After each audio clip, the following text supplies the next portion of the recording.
9, 8, 7, 6, 5, 4, 3, 2, 1, 0. Women's Wrestling Talk, the #1 women's wrestling network on the planet.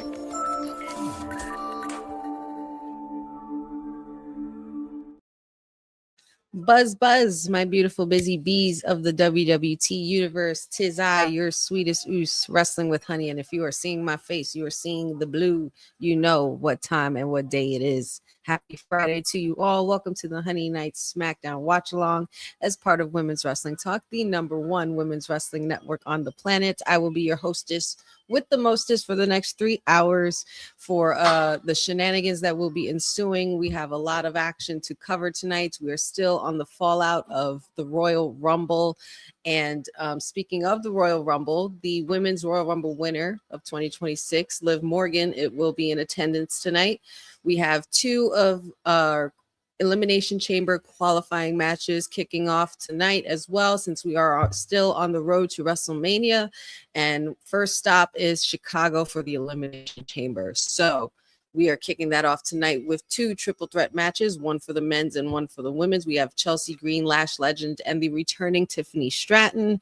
And on the men's side, we have the Viper, Randy Orton, Aleister Black, and the MFT's leader, Solo Sikoa. And I'm very, very happy about Aleister Black being on this card. I'm not really particularly happy about the match he's in because I feel like my guy's going to get screwed. But we will see what will happen tonight with that. We also will have the fallout from the Rumble as well. We have also a reoccurring rivalry, I would like to say, if we're taking it back to the New Japan days. We have the continuation of the rivalry between Tama Tonga and the great Shinsuke Nakamura, the king of strong style, and them two will be facing off tonight.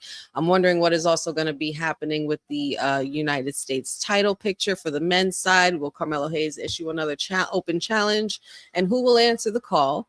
And of course, we have women's tag team action as well, which I'm going to very much enjoy because I love to see women in the tag team picture doing their thing. And we have RHIYO defending their titles against the #1 contenders, KIANA James and GIULIA, the current women's US champion as well. So lots and lots and lots to cover and to go through for tonight.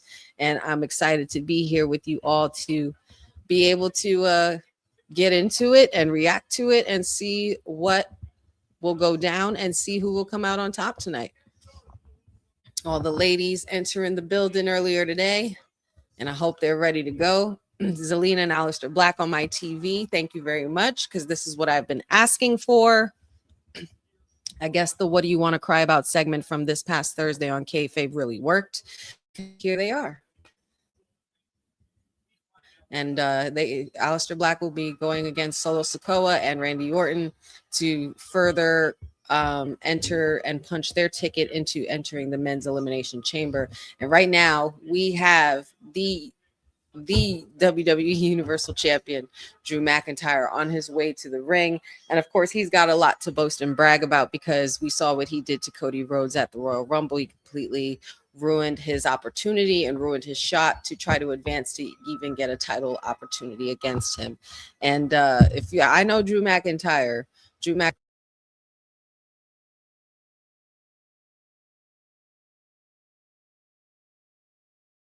very vigorously to get to this spot. And I think right now we're at a position we're seeing Drew McIntyre at his ultimate form and his best, now that he is the one with the title around his waist. And, you know, after losing it in seconds at WrestleMania 40 in front of a crowd, after being embarrassed like that, I would hope that this man is going to do everything he can to make sure he holds on to this title. And oh boy, here we go. All right, now we got Cody Rhodes on the attack. And of course, we knew this wasn't going to be an easy feat for Drew McIntyre, because Cody is absolutely pissed, and rightfully so. Like I said, he ruined his opportunity at the Royal Rumble. Oh, well, cry about it.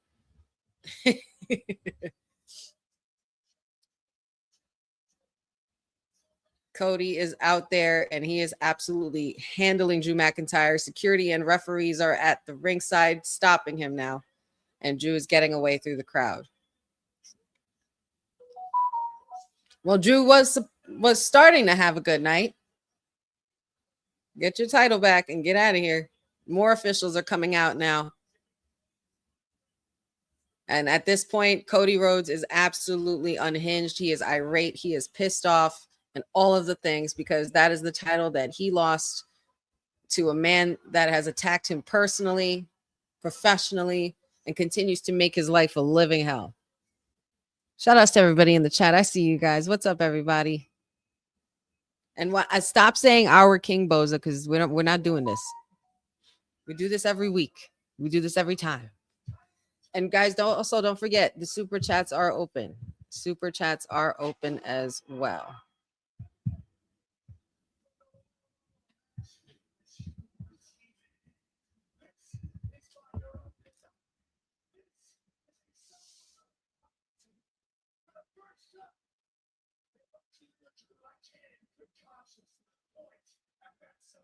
That's right. You can't point at that sign anymore.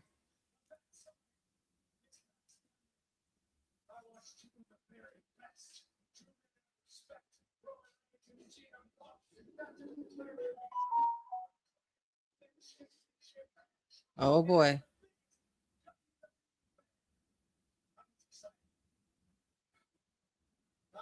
Oh, he's bigging up the Roman and CM Punk promo from this past Monday as well.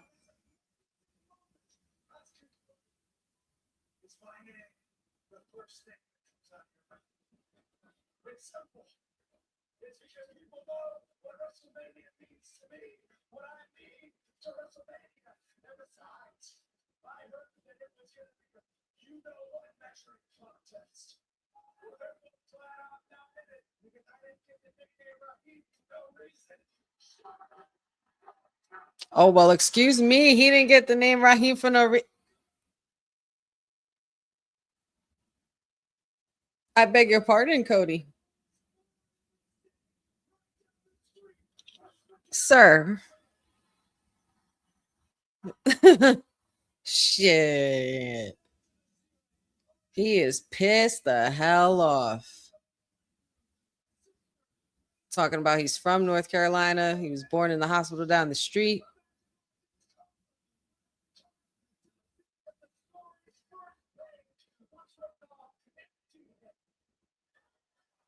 Huh. He mad.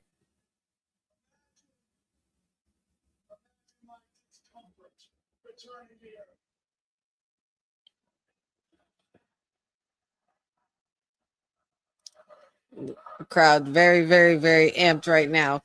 Cody is on fire, y'all. Cody Rhodes.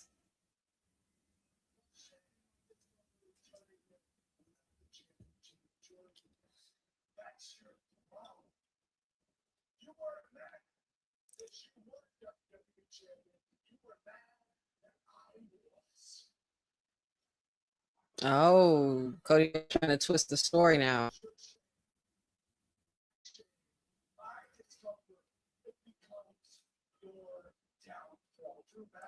My shame will become your downfall.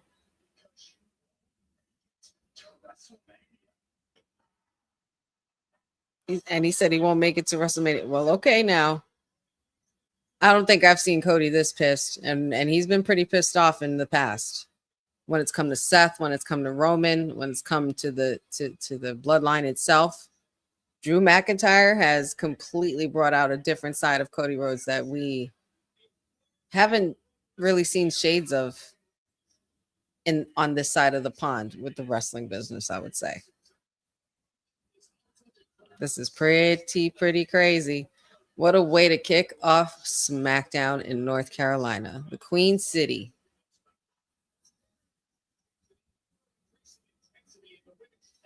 Ah, yes. So the women's tag team titles are going to kick it off. There they are. The number one contenders. We got the Women's United States Champion Giulia with her assistant KIANA James.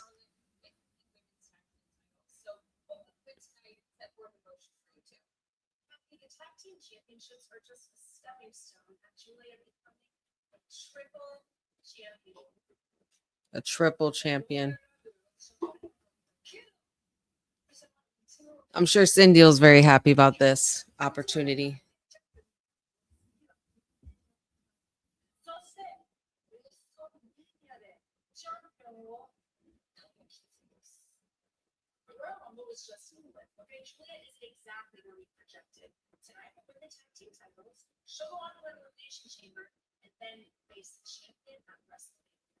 Wow, so we're looking to put 3 belts on Giulia. Is that their intention, according to this interview right here?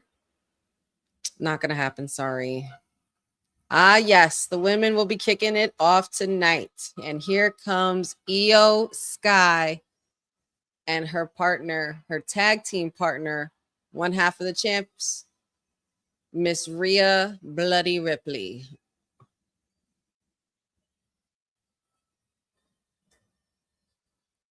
EO emojis everywhere.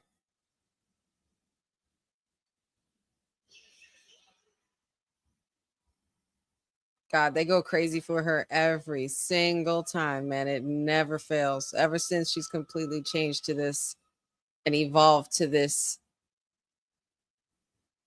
level. Like Rhea Ripley is just unbelievable. You better hold that title up, girl.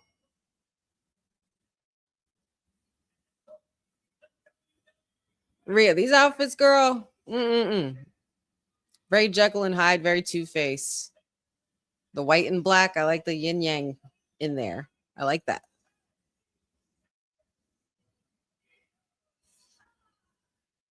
And Rio making their way to ringside to get ready to defend their tag team titles. I have a feeling this is going to be a good match. Io dancing to Rhea's music is hilarious. What's up, Aminatu?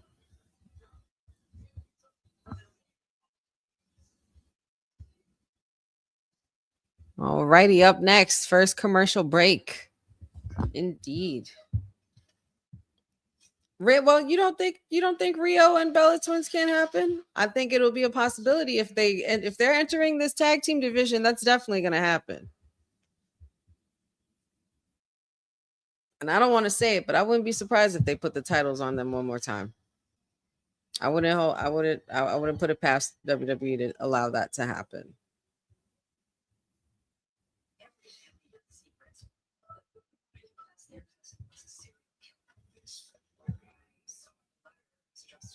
Oh, thank you very much. Thank you very much. Little retro SmackDown shirt for you. Thanks, Lewis. Yeah, Benjamin, we got the ladies starting it up. That's what we like. I truly believe that if you know what, guys, and you let me know in the chat who you think, because it's our first matchup. We got Rio versus Kiana James and Giulia. Who do you got leaving with the titles, I should say?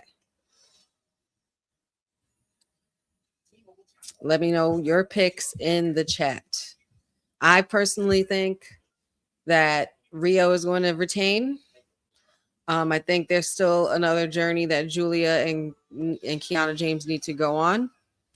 And eventually we're going to get to the point where Kiana James is probably going to be a bit overbearing and probably tired of working for a client with all these losses. It's not me being toxic. It's not me, wanting everybody to break up. But we all know that Giulia was made to be a solo star.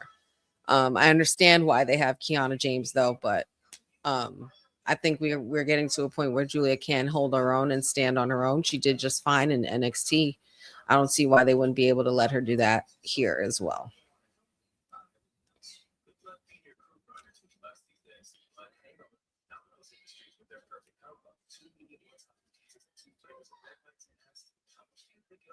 Ooh, that's a good question. Official Epics SK. Favorite wrestler, favorite show, favorite era.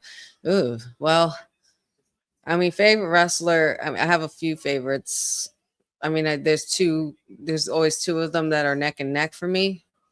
And I'm gonna have to say the Hitman and HBK because they're always those two. I mean, if I want to pick an honorary mention, it would be Undertaker, of course, but and gathering by the picks that I just named as far as my favorite wrestlers would be, I could definitely say that is my favorite era. It was definitely the Attitude Era at that time.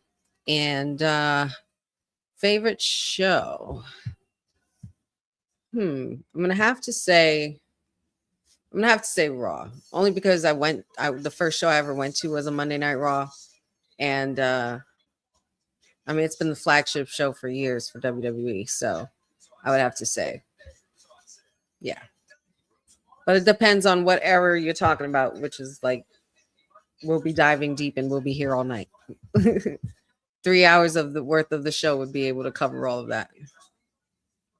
What's up, special little nobodies? Good to see everybody in here. Happy Friday to you all. Julia did an entire podcast with Bully Ray on her own. Her English is fine. Yeah, well, there you go. Then let her roam free. You gotta let the caged bird sing every now and then, you know. And they are coming to you live from Charlotte, North Carolina, the Queen City. We got the women kicking it off. Obviously, Drew McIntyre had his entrance spoiled, and he couldn't be as braggadocious as he wanted to be because Cody Rhodes completely ruined that for him.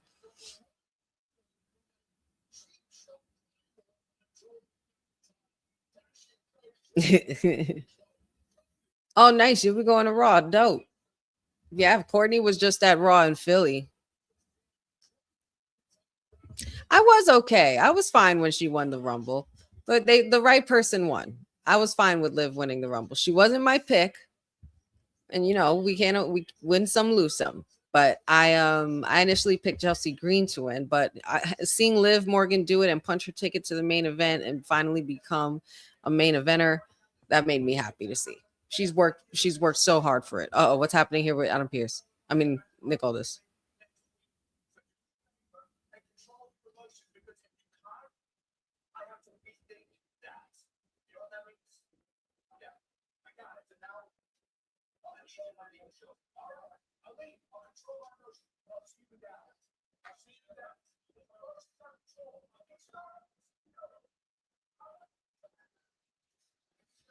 Wow, Nick Aldis kicking the QB1 out of the building. Huh. That's saying a lot. That's saying a lot. I wonder what Dion would have to say about that. 1 week Dion is gone from kayfabe, and see what happens. Everything falls to shambles with Cody Rhodes. Oh, by the way, guys, I know I saw a certain voice in the chat, but just so you know, I'm not alone. Say hello to Papa Honey, everybody in the flesh. Watching along with us as well tonight. So we got a little guest with us, and we're just gonna chit chat it up for the next 3 hours about some wrestling. It's an honor to be in the Beehive. Well, Beehive, Beyonce will kick my butt for saying that, because that's what she calls her fan base, and I've accidentally said that a couple of times, so I don't want her to come after me. But it's the honey pot. We'll do the honey pot. Okay. Yeah. Everybody's saying hello to Papa Honey in the chat. And here we go. The number one contenders are at ringside. Courtney's in the building as well. What's up, Courtney? Courtney handled the preview and the today's trending women's wrestling talk show as well with our very own Kane McCoy. They always do such a bang up job together. And shout outs to Courtney for the alley-oop with the preview for SmackDown tonight before we had our watch along. And I hope this match is gonna be good. Who do you got winning this, Dad? I think it's gonna be Rhio. Rhio? Gotta be Rhea Ripley and Io Sky is gonna take this one. All righty. That's Papa Honey's pick. Yeah. I think who's gonna blow it is gonna be Kiana. She's gonna blow it. Kiana James is gonna lose it. Okay, Kiana James is gonna be the one who drops the ball and possibly could get the pin. We'll see. She's been getting the win lately, so you could be onto something there. But here we go. The color coordinated tag teams are here, and we are kicking it off, starting with Rhea Ripley and Kiana James, which is a very interesting start to this match. Kiana James honestly has a lot of potential. At first, I wasn't sure what they saw in her when they had drafted her years ago when they did the draft, you know, the draft that no longer exists. I think that I was sadly mistaken about her because she's actually, you know, she came around with the Tiffy era with the colors, with the NXT color logos. And after that, she got injured when she was when she moved to the main roster and whatnot. So she had to take some time off. But seeing her work the last few weeks and the last the last months that she's been here with Giulia since she came about to being Giulia's assistant, there's been a lot of there's a lot you could say that she is more than capable of handling when it comes to working the crowd, working the being in the main event, not main event picture, but being on the main roster itself. So I think she's got a really good future ahead of her, as long as they do the booking right. Because apparently Road Dogg don't know what he's doing. And here we go. Okay, so Io wanted a piece. Now we got Io and Giulia. And of course, this is a nod going back to the, you know, Japan Pro and Stardom and all that. Oh, Giulia mocking Io Sky. Giulia's a lot more animated than I thought, too. I will say that. I still want Zelina to go get her lick back. I don't care what you say, Cindy. I love you, Cindy, but I don't care. You got to run it back. Oh, nasty drop kick there by this genius of the sky. And she is pumping it up.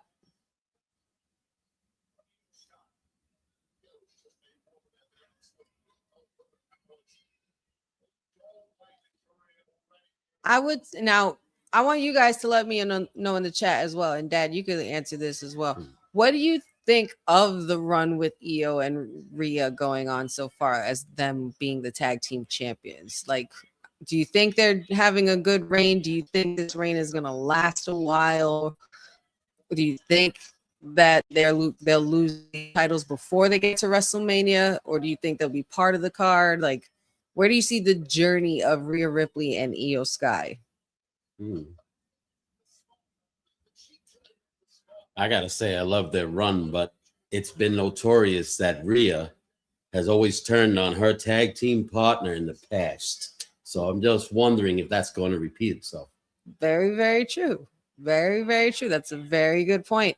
And we know that Io Sky has definitely had some experience with that, with the way Damage Control fell apart and the whole thing with the Kabuki Warriors, you know, with them, with Kairi and Asuka. So it could be very telling, you know, but Rhea has actually had a history of doing that, but she's proven a lot of loyalty to Io Sky. Yeah. It's one of those things where I think that where this friendship really stemmed from was the fact that, you know, she was getting bullied and Rhea's like, no, you can't bully her. Nobody's allowed to bully her except me, type of thing. Sure. And so maybe we'll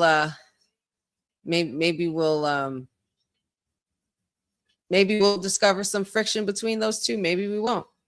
Maybe they're gonna last as long as the Rock and Sock connection has. Who knows? Perhaps when the Bella twins get involved, they might cause some sort of tension. Don't even put that into the air.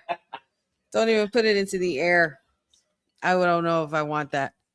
Listen, Cindy, girl, I don't want to get sassy on here, okay? But she ain't carrying no bags for her husband, okay? Hi, Cindy.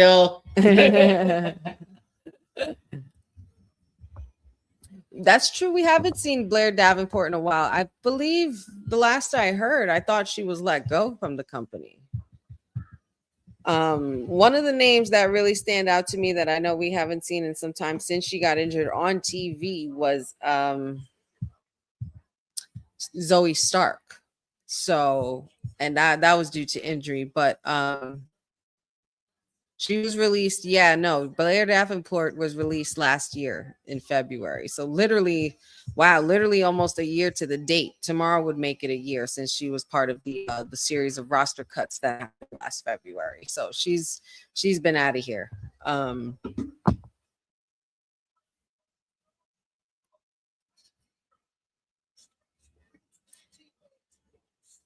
We haven't seen Bianca Belair in a while either as well. I was expecting her to be a surprise in the Rumble. Yeah, sure. But I'm not sure, what her status is, regards to her injury or what have you. We're gonna be seeing some. I feel like we're gonna be seeing all of that come to light sometime before we get to WrestleMania.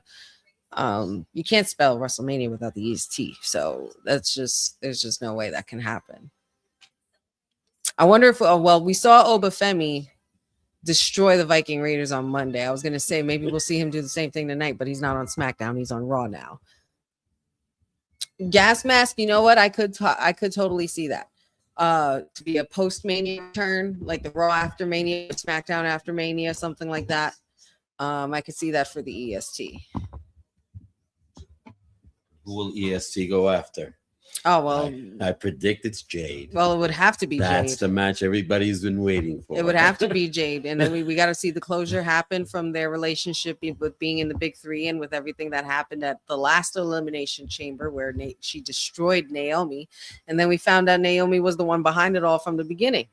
And then when Naomi returns after her maternity leave, then what's going to happen there? Will Jade still be champion by that time for Naomi to take it back? Or will Naomi go back to Raw, take it back from Stephanie Vickers? Because remember, she told them Raggedy Heifers to keep that title warm for her before she left. So who knows what will happen later on this year. But I will say that I don't think Naomi's going to rush right back into everything like everybody thinks. I think Naomi's going to enjoy her time being a mom, especially a first-time mom, and she should definitely take the time to do it. I mean, of course, it's not my business to say what grown folks should or shouldn't do, but when if you're a first-time mom, and I know if it was me that was a first-time mom, I would want to be home a little extra longer with my baby. So I'm sure Naomi and Jimmy will be giving that baby a little extra love for a couple extra months before she actually fully makes a return. So, but we'll see. And we're back to the action inside. Irish whip from Kiana James, throwing Giulia to the corner. Io Sky blocks it out and is able to distract Kiana James, throw her outside. And Io really needs to make the tag on this. How you missed the punch? Good takedown by Sky. And Rhea is getting everybody fired up. Everybody wants mommy. Ring King. Yep, that's Papa, honey. He said, "What's up, Dad?" Yeah, but mind you, and I meant to tell the team this earlier this week too. Once you meet Papa, honey, he's your dad too. You know what I mean? Like regardless of if your parental situation, this is strictly like your adopted dad now. Like once you're my family, you're his family too. So you're more than welcome to call him Dad. Rhea Ripley fired up, taking down Kiana James, looking for a power bomb of some sort of razor's edge. Giulia got the tag, though. I don't know if Rhea Ripley saw it. Boot to the face. Oh, shit. Kiana James with a roll-up. Rhea Ripley able to maneuver. Oh, my God, Io. Oh, my God, Io. Good Lord, girl. She almost dove onto her head. Holy shit. What a crazy suicide dive by the genius of the skies. Rhea Ripley got Kiana James flattened on her face. Go for the cover. 2. Nope. Kiana James got her arm up. Jeffrey said our internet dad.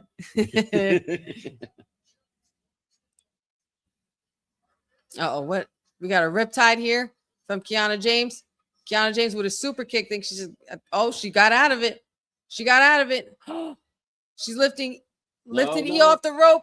Powerbomb onto Rhea Ripley. She literally used Io Sky as a weapon. Now for the tag with Giulia. Holy shit.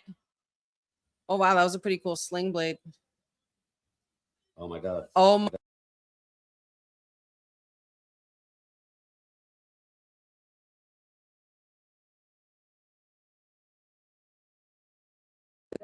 Mommy with the save. Holy shit, that was close. Ooh, good sell, Kiana. Hurricanrana by Giulia. Giulia means all business tonight. This match is good. Oh, she's busted in her lip too. Oh, Io was able to reverse. Rhea Ripley with the tag. Oh, headbutt to Giulia. And this should be over from here. Rhea's going for the riptide. Io Sky's up at the top rope. Here we go. Over the moonsault, and that's it. 1, 2, 3. And there we go. There we go. And still your women's tag team champions, Io Sky and Rhea Bloody Ripley. Congratulations to them for the retention of their titles. A great win over KIANA James and Giulia, the #1 contenders, who fought very valiantly. And that was a really, really good match to kick it off. Good match to start. I like that. All right, now. So let's see. I mean, we'll get to find out soon what's next for the journey of RHIYO as they continue their road to WrestleMania. And now we have the Dragon. Oh, hey, Miz, looking like a Power Ranger. Looking like a Power Ranger uniform.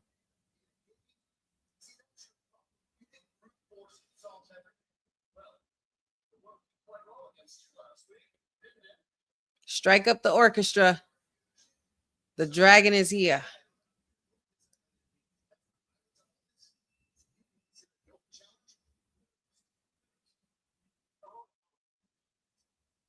Miz answered the open challenge. But I don't think Marlo even issued one yet.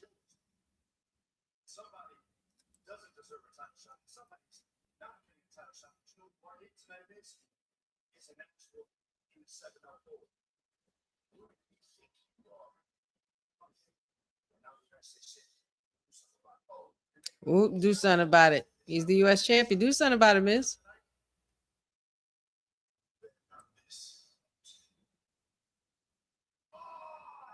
All right, well, Miz is on the way to the ring. All right, I guess, well, the United States Open Challenge is not really open anymore. It's closed for business because it is taken by the most awesome superstar on the planet. That would be The Miz.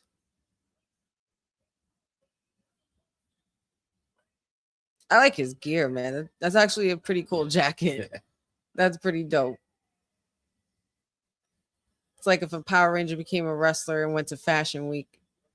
And Carmelo Hayes, the United States champion, will defend his title against The Miz next, guys.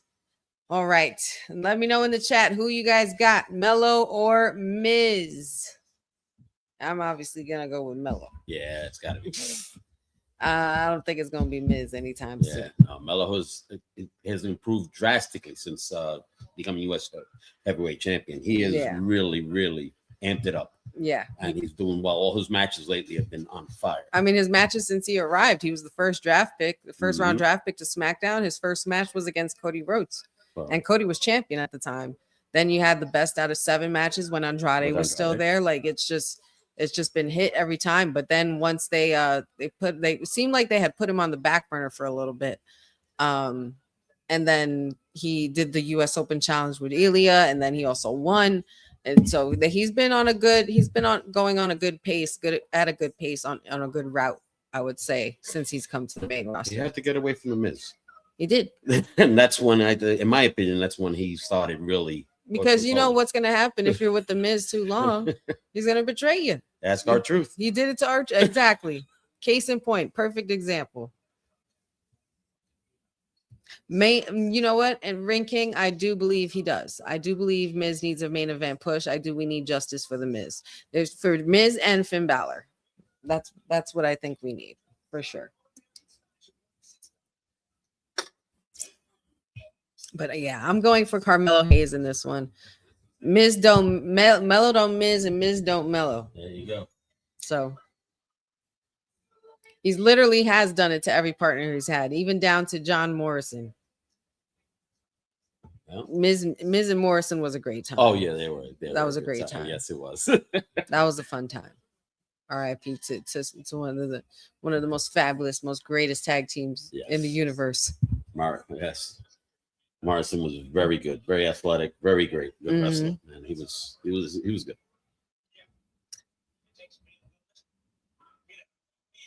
Yeah.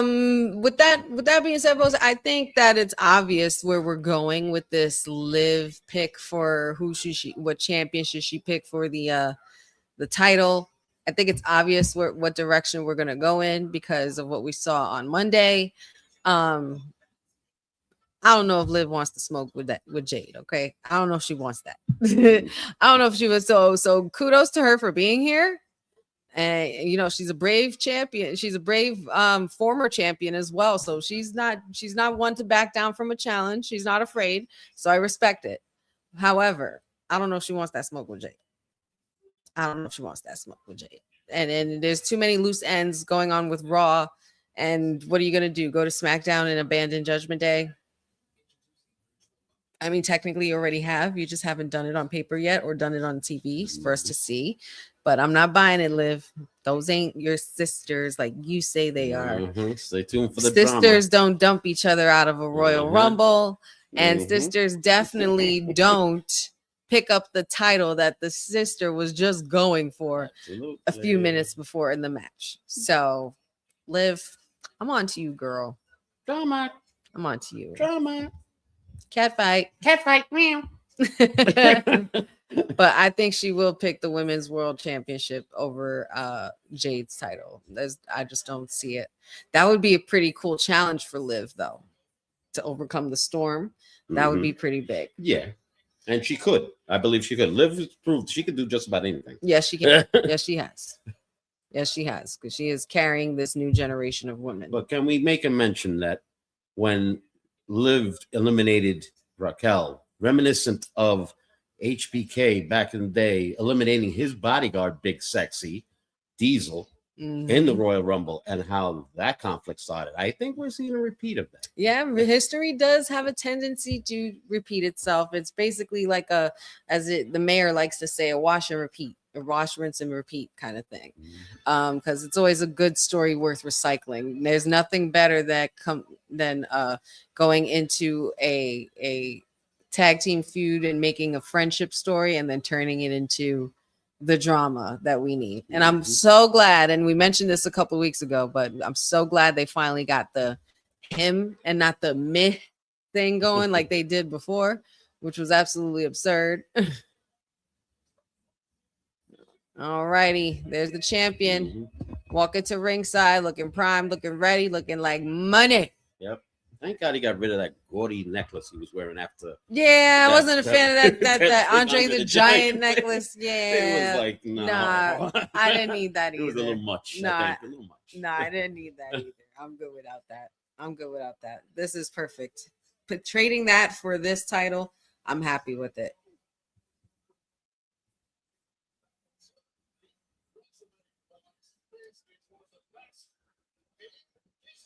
And he's another one who's been putting on banger matches since winning the U.S. title, because Sammy put on banger matches when he had the U.S. title. Cena got back into doing it for a little bit. Ilya Dragunov was absolutely freaking killing it every freaking week. Trying with the sneak peek shot. Very, very, very vintage Miz.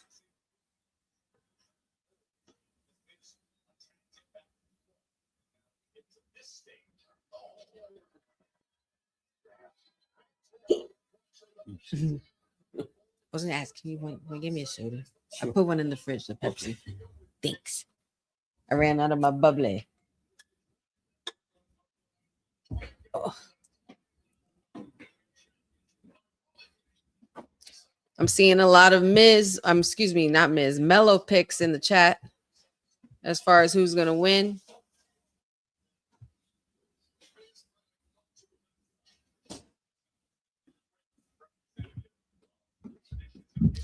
Well, listen, Dominic has definitely, he says Melo's defending his championship more times than Dominic's IC title. Well, Dominic only just recently got injured, so that's why he hasn't been defending anything lately.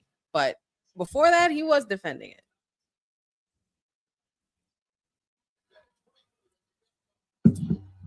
And Charlotte is giving some pretty good energy so far for the night.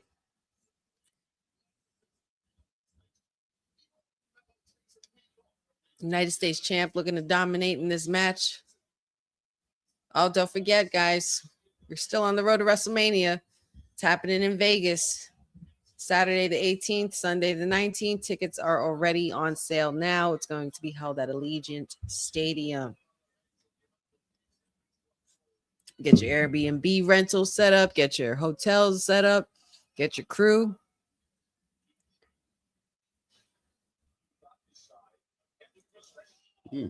Do I think Brock Lesnar will face Gunther? I think he should. I definitely think it should happen at Mania because it's something that we were robbed of from WrestleMania 40.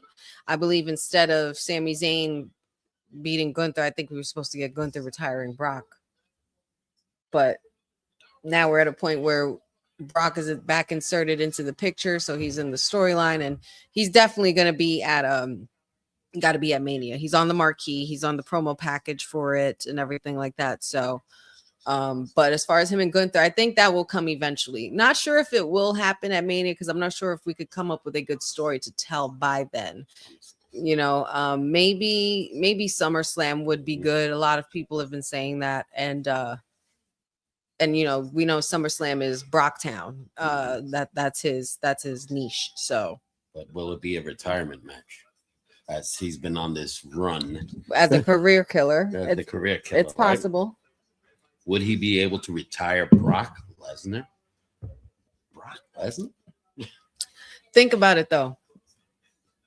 How has Gunther been winning lately? He's been choking everybody out. That's probably the best way you can get rid of the beast. Yeah. Besides breaking down his legs and getting him winded up, you know, probably the best thing after all of that would be to choke him out, to tire him out to the point where you pass out the beast. We're never gonna hit the Undergunter. We're not. We are not.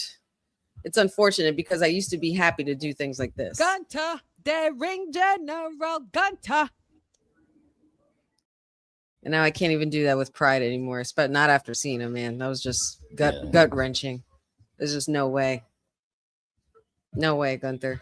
You wretched little bitch. So speaks Courtney. I'm so glad we snatched that clip. That was too funny. I wish I had seen that live too.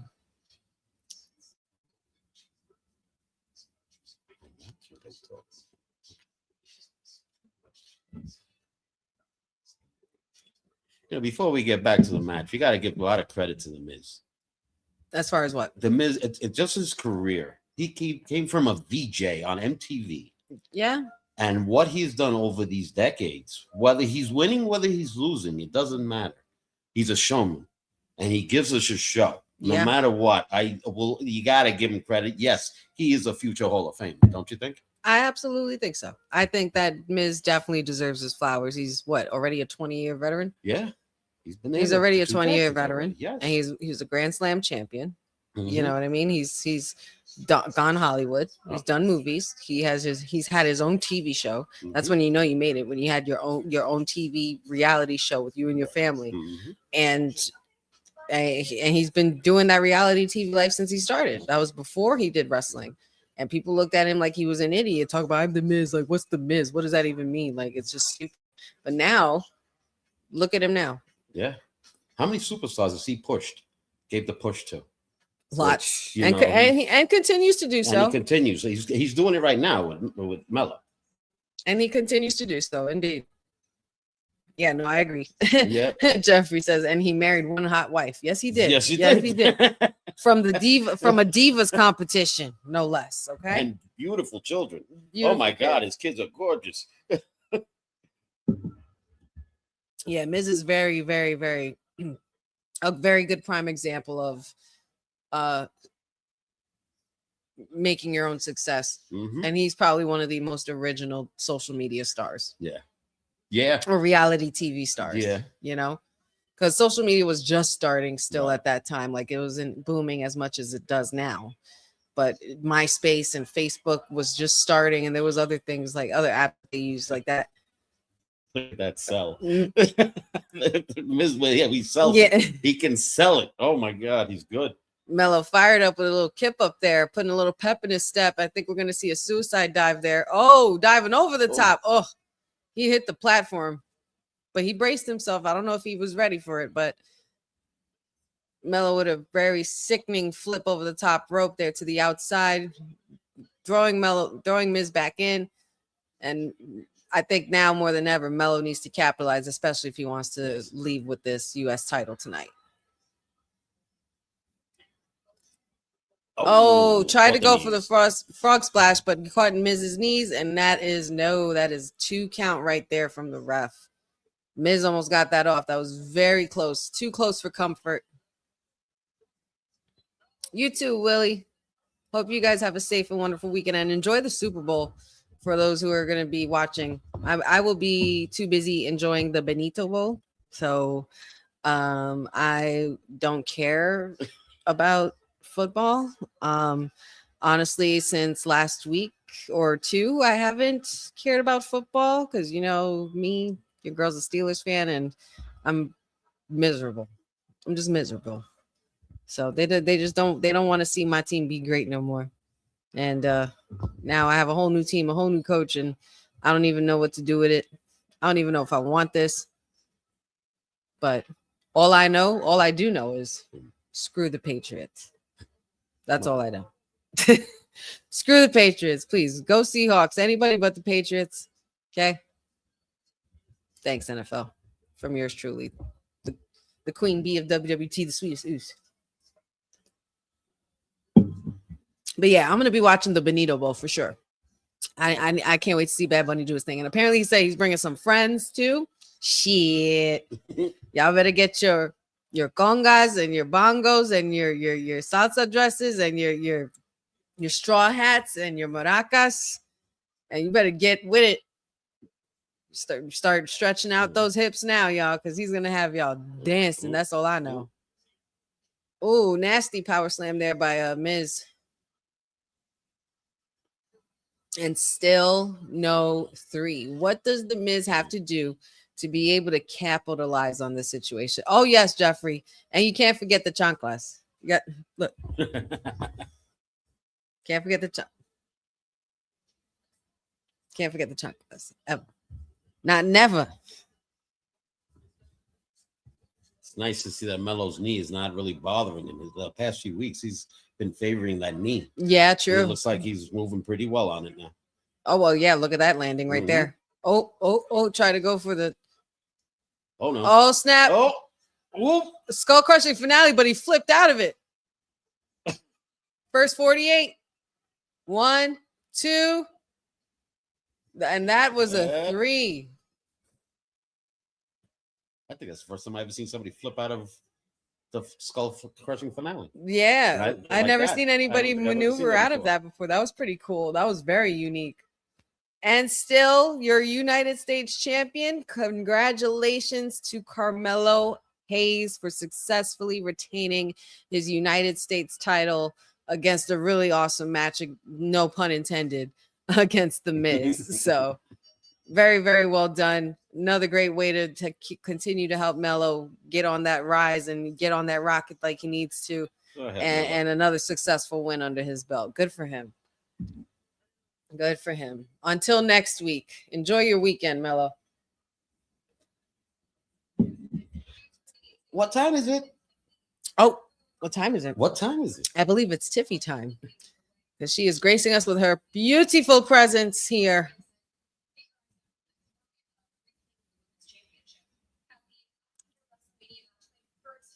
And honestly, if you ask me, this is my pick for the winner for tonight's triple threat.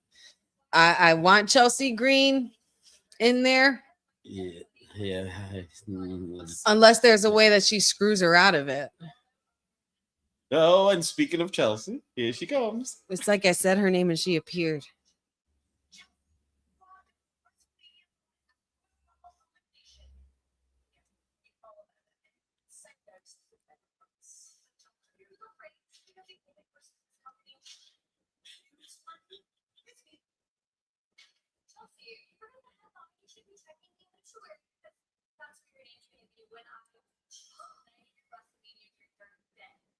Oh, she said, I'm going to put you in the obituary, girl. What? Chelsea is such gold, though. She No matter what, is. she really is. I love her character. She is. I'm telling you, man, I really wanted to get on a jersey to Chelsea Mania, but I guess we're not going that route. But if she somehow gets out of this unscathed, which could possibly happen, right now we have 1/3 of the competition for this triple threat elimination chamber qualifier for the women's side. We got a whole lot of women right here. The bougie bully herself, Lash Legend, also known as the future Mrs. Williams. That's chick wifey. You think Naya's okay with this? I don't see why not. I don't see why not. Are you trying to stir the pot? I just might. Okay. Okay. All right. So, everyone, who is the pick to win for tonight? Let me know in the chat what your thoughts are, who you think is going to come out of this triple threat, the winner, and advance to the elimination chamber for a spot against the champion at WrestleMania, potentially. We got Lash Legend, the bougie bully, out at ringside already, accompanied by her partner Nia Jax. And then we also have Chelsea Green, who's I'm sure going to be accompanied by Alba Fire, and Tiffany Stratton, who will be accompanied by no one, because why? She don't need nobody. And you still didn't call by his service, the application you put oh, in? I think I've given up on that, the application for the secret service, because she just hasn't been answering. She hadn't been answering my emails. So make some phone calls. I would think, you would think that she would get back to me on these things, considering all the protection she needs right now. But no. She doesn't know what she's missing by not having the sweetest ooze. Yeah, man. I would do a lot of damage. The bee will sting.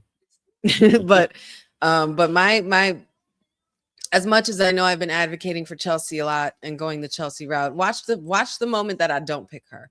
She's gonna win. But I'm actually gonna go with Tiffy time. I feel like Tiffy is on the way back to her journey to the main title picture. She does have to get a lick back on Jade as well. So I feel like we should definitely touch upon that, because Tiffy versus Jade at Mania or even Chamber sounds pretty dope. Yeah. But then again, Jade, I think, is going to be going after, or Jordan Grace is going to be going after Jade, I think, for Chamber, because Tiffy, if she wins tonight, she's going to be in the Chamber to qualify, which then have them advance at Mania. So, yeah. So it's a tough pick between Lash being her first possible Elimination Chamber match, but then you have Tiffy, who is the ex-champ. She is she was in top tier. She was in an Elimination Chamber match her first year. Oh, that's right. And she was the most popular. Right. When they were, yeah. Which way do they go with this? But then they might throw us a curve and it might be Chelsea. Who knows? You never know.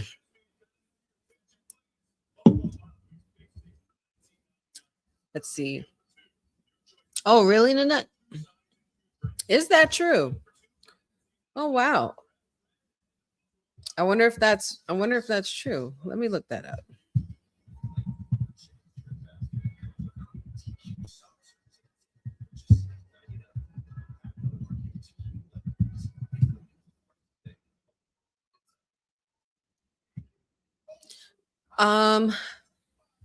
There's not necessarily no mention of that in regards to Alba Fire, as far as what I'm seeing here, but that apparently could be a rumor. You never know, but either way.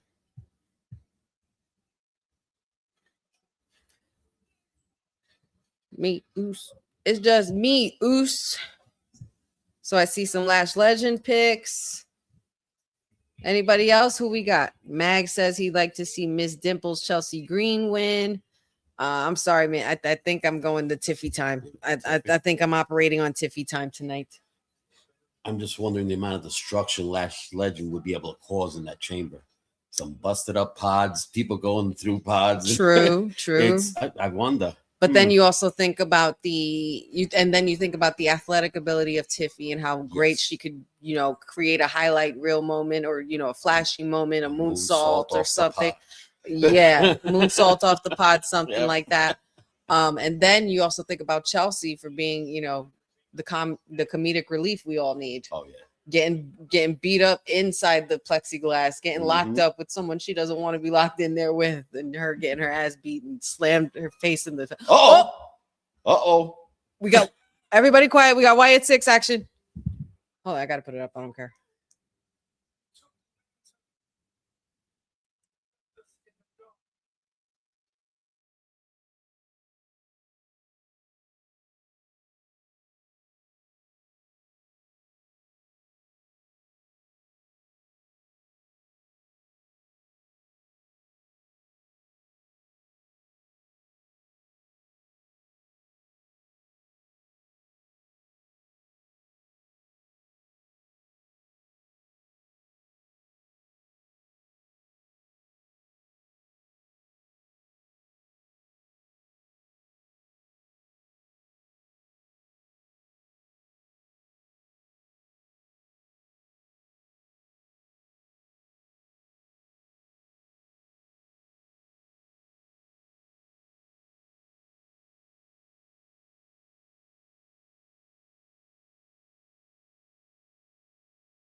So he's interrupting that triple threat. Oh, Howdy's interrupting that triple threat. That's basically what that message was about. yeah. He has cryptic messages in all of his vignettes, and that was basically a preview saying, I'm gonna screw up your chances of advancing tonight. So yeah, and he's gonna make sure it happens. And the only time it will happen is when you're all alone. Oh boy. I don't think Solo knows what he got himself into. Oh, he definitely doesn't, especially after he stole the lantern. You want to talk about blasphemy? And there she is, Miss Madam Newsworthy, Chelsea Green, mixed tag team champion of AAA Lucha Libre, alongside Ethan Page.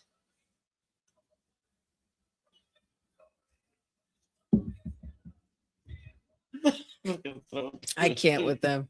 They're funny. She's throwing the newspaper articles like she's the paper woman. The bougie bully's not standing for this nonsense. I'm loving this outfit, Chelsea. Her outfits are good. She goes with themes and stuff like that. One of the best ones that she had was the one with her face on it. Yeah. That was probably one of the greatest. But the Statue of Liberty colors with the newspaper thing, like she's got a lot of creativity. Yeah, she does. Bougie bully patiently waiting. She's almost the female version of the Vince to me. It's like they both need to be on the roster because they are not only good, they're good wrestlers, but they're entertaining along the way. Yes, they are. Agreed. With their antics and She's stuff. the perfect. I would. That's the perfect comparison I would give her. The Miz, the female Miz, and there she is. Oh, here we go. Everybody, check your clocks. Set your watches. Set your clocks. Cause now we are running on Tiffy time, baby. And we are down into the second hour of our Honey Night SmackDown watch along. 1 hour down, 2 more to go. We got a women's triple threat kicking off right now for the Elimination Chamber qualifiers. We had our tag team match. We had Drew McIntyre get attacked by Cody. We still have yet to see the likes of Liv Morgan. We also have Shinsuke versus Tama Tonga coming up, and I'm sure and almost positive that the men will be the main event tonight. Nice to see my guy Alistair on the main event, which means we'll also see some Wyatt 6. If I see Wyatt 6 and Alistair in the same freaking ring, you know this equipment's going to be gone. Just know that now, y'all. Just know that now. And here we go. Bell has rung. There you go. There's Chelsea. Chelsea slapping. Chelsea just walking up to girls and slapping them. Girl, do you not know there you go. What you are messing with?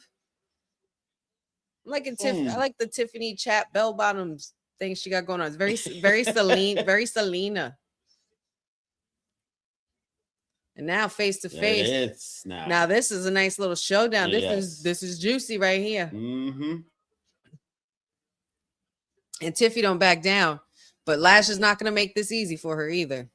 Using her own, using Tiffy as a weapon, knocking out Alba Fire to the outside. Because Alba Fire, I'm not sure why you would get involved. You don't want to get involved with this.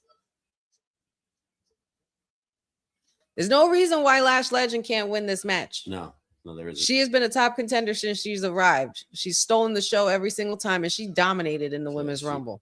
She's definitely a powerhouse. She had the most eliminations for this year. Yep. I think she had potential to also be the Iron Woman. I would have really have liked her to see. I would have liked to see her be in the Final Four. Tiffy's gear is fire. All their gear is dope. Oh, nice little moonsault there by Tiffy. Going for the pin, but Chelsea knocked her out. Chelsea, what do you think this is, girl?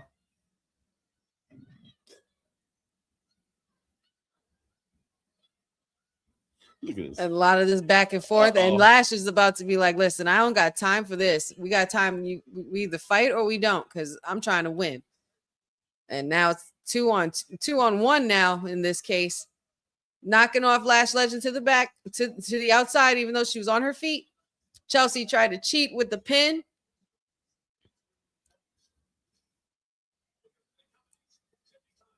Oh, boy.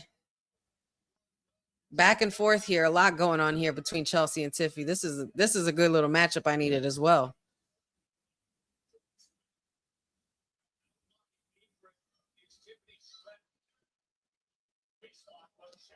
Great move by Chelsea. Very, very much a veteran move right there, just to get Miss Tiffy time distracted. And now she's going up to the top rope. Miss Chelsea don't do well with heights, but I don't know how she's doing this. And she's done it. Look at her. And a little cross body splash onto Nia Jax. Yeah. And Tiffy time. Pointing to the sign because she wants to pledge her allegiance and make it to WrestleMania. And oh my God, a nasty boot there. There goes that. Very short-lived. Well played there by the bougie bully, Miss Lash Legend. Listen, she's got star written all over her. Yeah, she does. Like, if you don't book that woman as a star, then there's something wrong with you. Absolutely something wrong. Proper guidance, proper storylines, proper. Yeah, she is destined. Yes, indeed. I agree. Oh, and don't forget, guys, quick reminder, in 2 weeks, not next week, but the following week, 2 weeks, SmackDown will be on Sci-Fi due to the Olympics. So make sure you guys adjust your DVRs or what have you, or your apps, and make sure you guys have your recording set for Sci-Fi, not USA Network, in 2 weeks for SmackDown.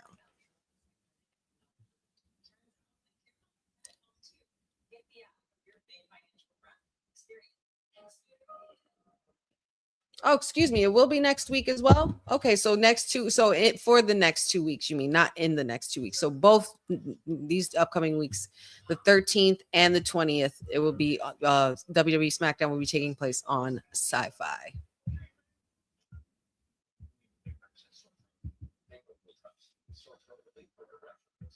It's going to be good.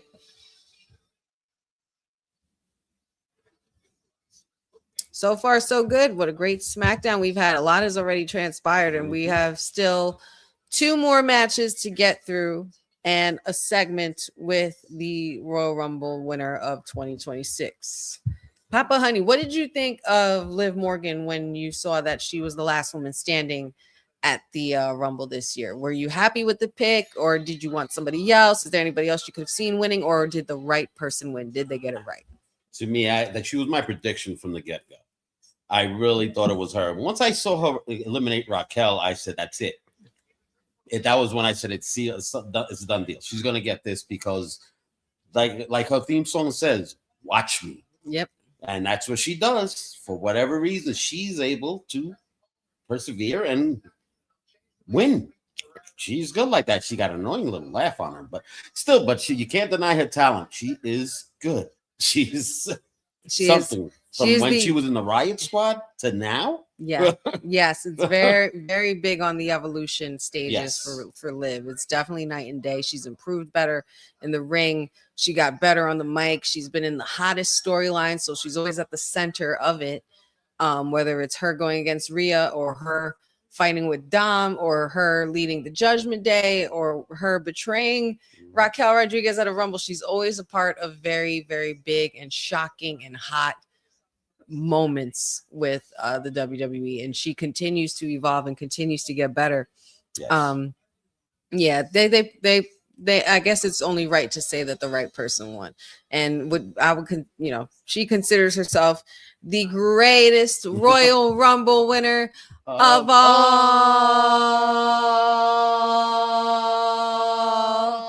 time.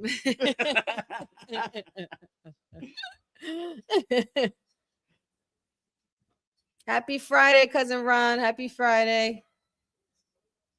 Good to have you joining us, and we are back to the action here. Oh, wow. And we got a test of strength here by the Bougie Bully, lifting Chelsea Green high in the air into a nasty clothesline. But we are back from commercial. We still have our women's triple threat elimination chamber qualifying match happening as we speak. Chelsea Green, Lash Legend, and Tiffany Stratton. Oh, my goodness.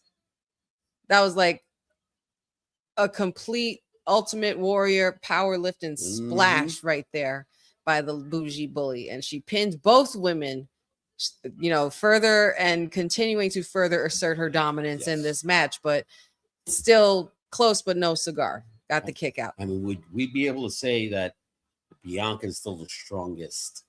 We have the likes of Jade. We have the likes of Lash Legend here now. Yeah. You have Jordan Grace that's in the picture now. There's lots of different women. Yes, women here of power there. And they're making a very big impact. So it's definitely something that we could definitely see going forward. When the EST returns, we could see her going against the likes of those women. Absolutely. And then we'll really see who the strongest is. Oh. Little drop kick there by Tiffy to the Bougie Bully. And now that the Bougie Bully's incapacitated at the outside, Chelsea Green could try to make her move, and she was going for the unprettier, but Tiffy was able to get out of it. Dodged a kick, tripping Tiffy. Very much a veteran move here. What is the term? Ever the opportunist. That's what Chelsea is. She's always the opportunist. She will try it every little sneaky way to get. I agree. I totally couldn't agree more. A nasty little suplex there by Tiffy Time, still holding on and jumping into yet another suplex that could have really been a little ugly there. But Lash Legend able to break the pin on Tiffy Time, and Lash looking to capitalize on the situation now while Tiffy Time is down. Chelsea Green still out of the way. What's happening here now? Got a little bit of a tangle up between the women. Lash looking like she was trying to wheelbarrow Tiffy, but there might have been a little bit of a malfunction there. Tiffy was trying to go for the cartwheel. Oh, snap. Oh, snap. Buckle bomb into the corner. Lash Legend is taking over this match. Slamming Tiffy Time. Pinning. Oh, wow. Do you detect a little ring rust perhaps from Tiffany? She's been gone for a little while. No, I wouldn't say ring rust. I would say that it's just that she's met her match with a woman who's stronger than her. Watch the opportunist. A little coast to coast action there by Chelsea Green. She got Tiffy out of the ring, and she needs to go for this pin. Nia Jax ruined the opportunity. And here comes Alba Fire. There's the security. Alba, what are you doing? Wow, Chelsea Green not backing down, slapped the shit out of Nia Jax. A lot of drama going on outside of this ring. I have a feeling something else is going to get a little crazier. Oh, my goodness. And they threw the Bougie Bully over the barricade. Somebody needs to get inside this ring. Oh, she takes the bullet. Nia Jax took the bullet for Alba Fire. Tiffy and Chelsea teamed up for one moment just to get Nia out the way with a double super kick. What are we doing here now, Chelsea? It looks like we're going for an unprettier. reversed by Tiffy time. And that's Here it. we go. Here it comes. I think we're going to see it. Prettiest moonsault ever executed and pin 2, 3. Congratulations to Tiffy time. Oh, Tiffany Stratton has advanced. careful. Wardrobe malfunction. Yeah, watch out now. Watch out there. Watch out with those Watch out. things. Well, this is a G-rated. It's a family show. Family show. Tiffy time has advanced in the women's elimination chamber match. She is the first to successfully punch her ticket and qualify for the elimination chamber that is going to be happening Saturday, February 8th in Chicago. Congratulations to Tiff. Well, there's my pick. But Chelsea, I still give her credit. What a show she put on. Jesus. Very well done by and Lash Legend. Yes. And Lash Legend. Amazing match. Yes.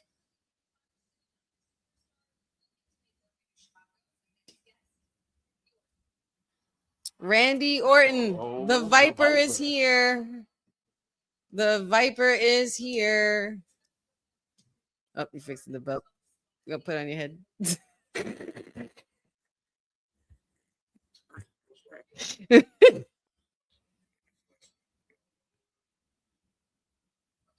What? Did it fall or something? Yeah, it fell on my shoulder. So I figured, let me keep it.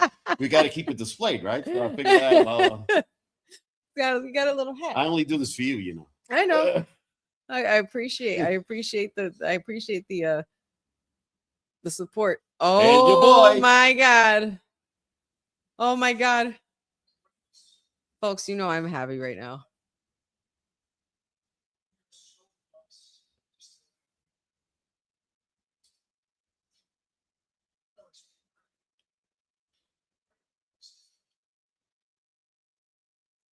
I feel like we're gonna see more between these two. Love her. She's so tiny. She's so tiny. She looks him up and down like he's little. That's the funny part. Yes. When you better stop it, Zelina, because you know Mrs. Orton don't play that shit. Well, yeah. Just be careful, Zelina. I'm just saying, bestie. Just be careful. Yeah, I predict shenanigans in this match. Yeah, I think Alistair just put a pox on Randy. Yeah. And Solo put one on himself when he got a hold of the lantern. And Uncle Howdy's definitely coming for that ass tonight. So, of course, she wants Randy to lose. Why wouldn't she? She wants her husband to win and Randy to lose. That's what any wife would want who's in support of her husband.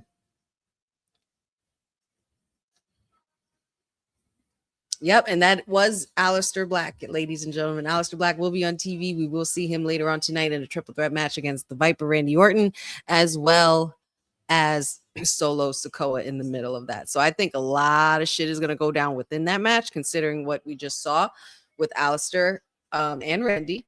And then, of course, with the message we got from Uncle Howdy. So I'm really excited about that.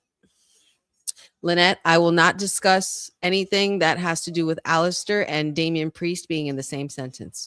I will never discuss it again. I will just pretend like that stupid match did not happen. We are on to bigger and better things. Yeah, there's no way you can go from a face-off with Seth Rollins and Cody Rhodes on your return to then get mauled by Damian Priest in a stupid gimmick match, and now WWE thinks I'm going to forgive them because they're back on TV. All right, fine. So what? They listened to me. So what if I went on a rant and cried about the fact that I didn't see Aleister Black and Zelina, my two favorites, on my television screen? I love, and not for nothing. Where's my other client, Matt Cardona? Where's Mr. Always Ready? Newly signed acquisition to WWE, back to SmackDown after 7 long years of being away from WWE, or 5 years, however long it was. Ugh.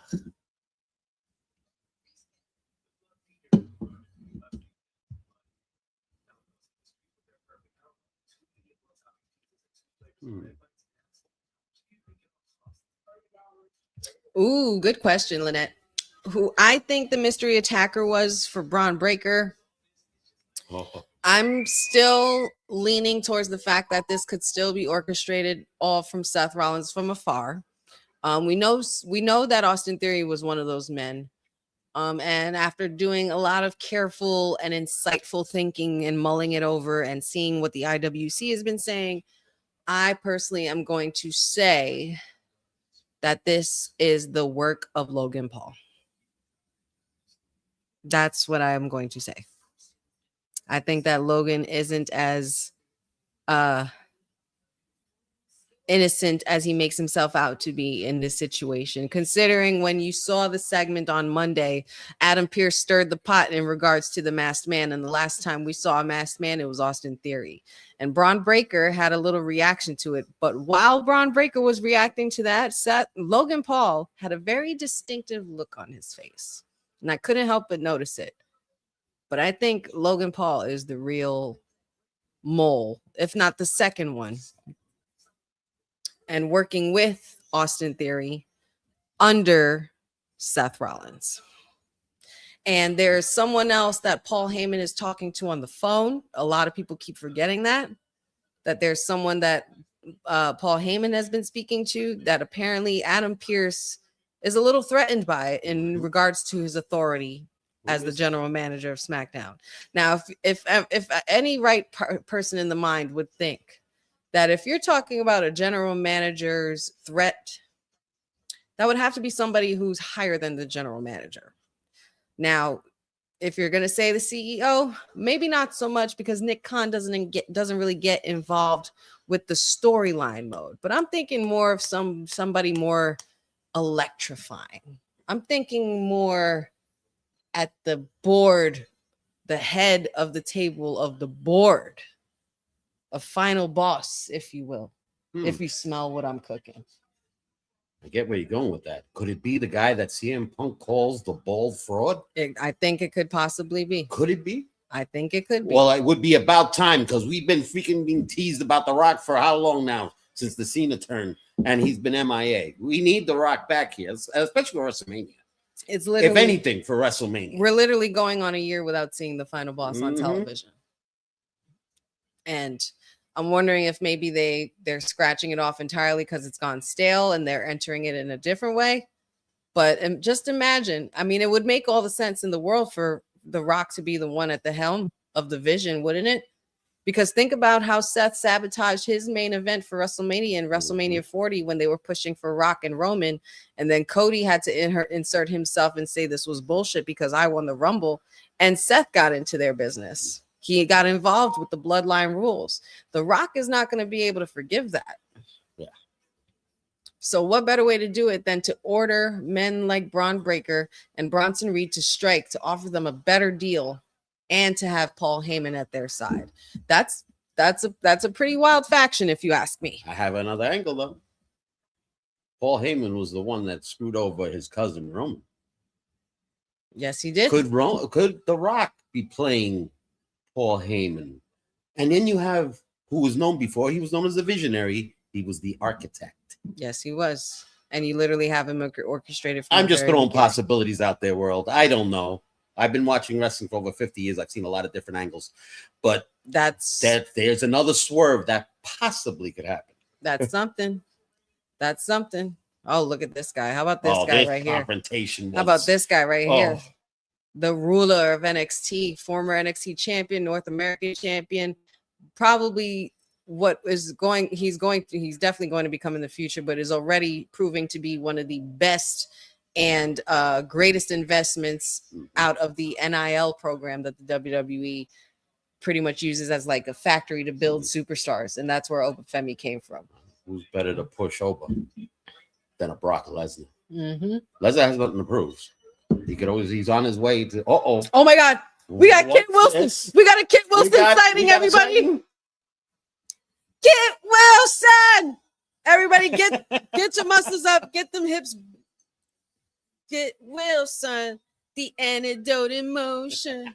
Kit Wilson, baby, no one can top it. The future Hall of Famer. Yeah, I'm the topic. Yes, move it. Kit Wilson, woo!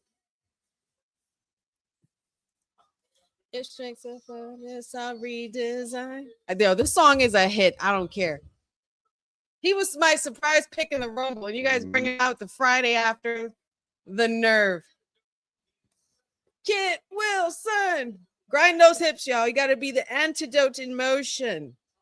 The antidote in motion. Come on, come on, put the muscle. Got to do the muscle man dance. It's so there it is. There it is. Look at those hips. It's Rick Rude mixed with like Val Venus mixed with Ty Dillinger. No, not Ty Dillinger. Prince Pretty. No. Prince Pretty. Tyler Breeze. He was at the Royal Rumble last week and they didn't even put you in an entrant. Oh, it disgusted him. Oh, the male toxicity. Dirty chauvinistic pigs, he says. Mm-hmm. Ugly meatheads. Toxic.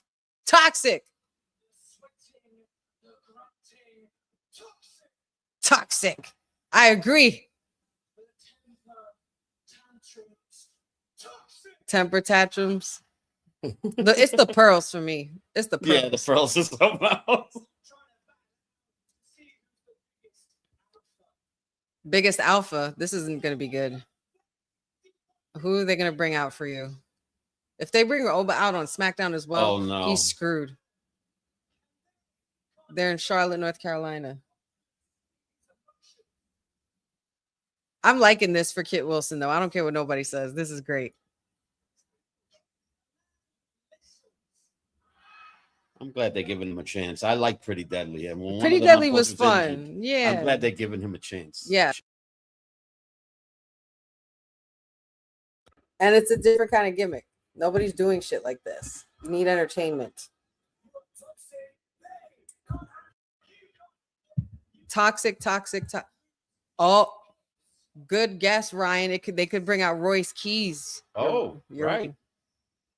Look at those hips. The antidote in motion. Wade Barrett is cracking up outside. Somebody's coming. The crowd's standing up. Anybody who was in the Rumble is brave enough. Yeah, it's definitely got to be somebody like that. Oba or Royce Keys. Royce. I bet is Royce. It's going to be somebody who's going to absolutely throw his ass around. Kit Wilson. He's getting it. Oh, lights went out. Ah! Oh, damn. Oh. Everybody let me hear it. Who? Uh-oh. Who? Woo! Who? Yes. Time to strut, y'all. Mm-hmm. Get your strut on. Let's go. And oh yeah. The ruler, the leader of the Big Back Coalition is here. Oh, poor you kid. hear that? Oh, but they are so loud. Oh my God. Oh, but freaking Femi. He hasn't signed officially to a show yet, right? He hasn't signed anywhere. Right. To which but brand, he made his right? match debut on SmackDown. Well, he did a Saturday main event. Right. He destroyed 2 men on Raw. He came at the Royal Rumble. We hadn't seen, we hadn't seen him since Saturday Night Main Event. Yeah. So and now he's going to kill signed. Wilson. Yeah, he's. Oh, I'm so sorry, Kit.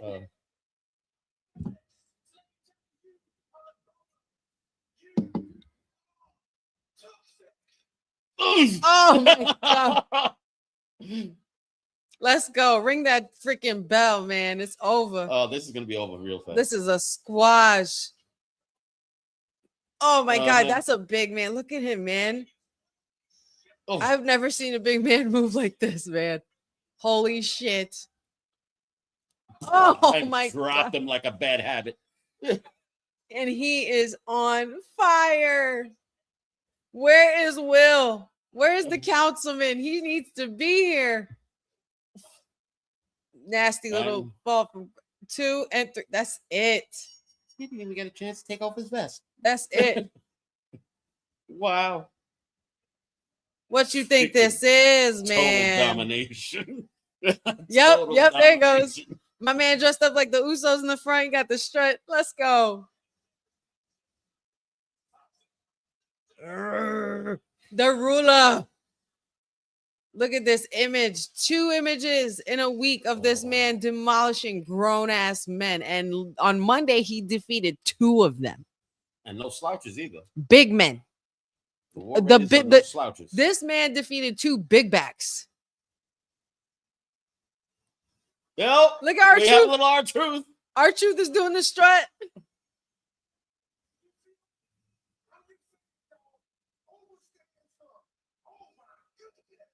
Oh, but stands for, oh my goodness.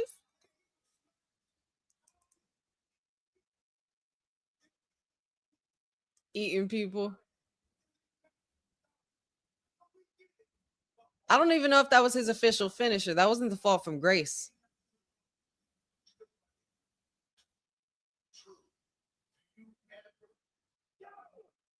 Uh-oh. Oh? Uh-oh. Uh-oh. That's right. Nobody messes with truth except Damian Priest.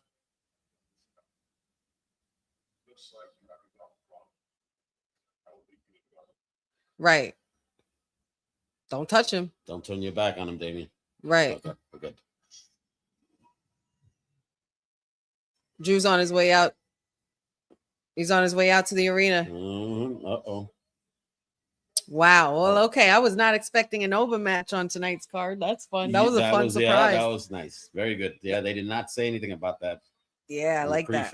So, well, let's try this again, Drew. Might want to keep some eyes on the back of your head this time. Well, Cody's out of the building. Cody is out of the building. But apparently. But there is someone else that's in this conspiracy. Oh, the werewolf. Exactly. The Samoan werewolf. The Samoan werewolf might be lurking. Just because Cody's safe and Cody's out doesn't mean that Drew's entirely safe. Exactly. As long as you still have that title, you have a target on your back. All righty now. Let's see what transpires. Let's see what Drew has to say now, being that he has entered the ring successfully this time.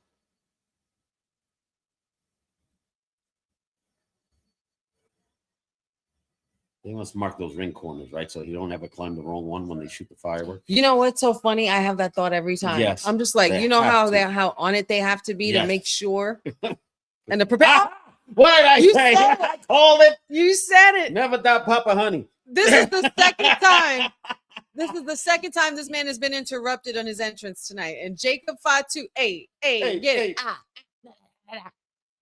Jacob Fatu looking like the Tasmanian devil, wreaking havoc, raising hell.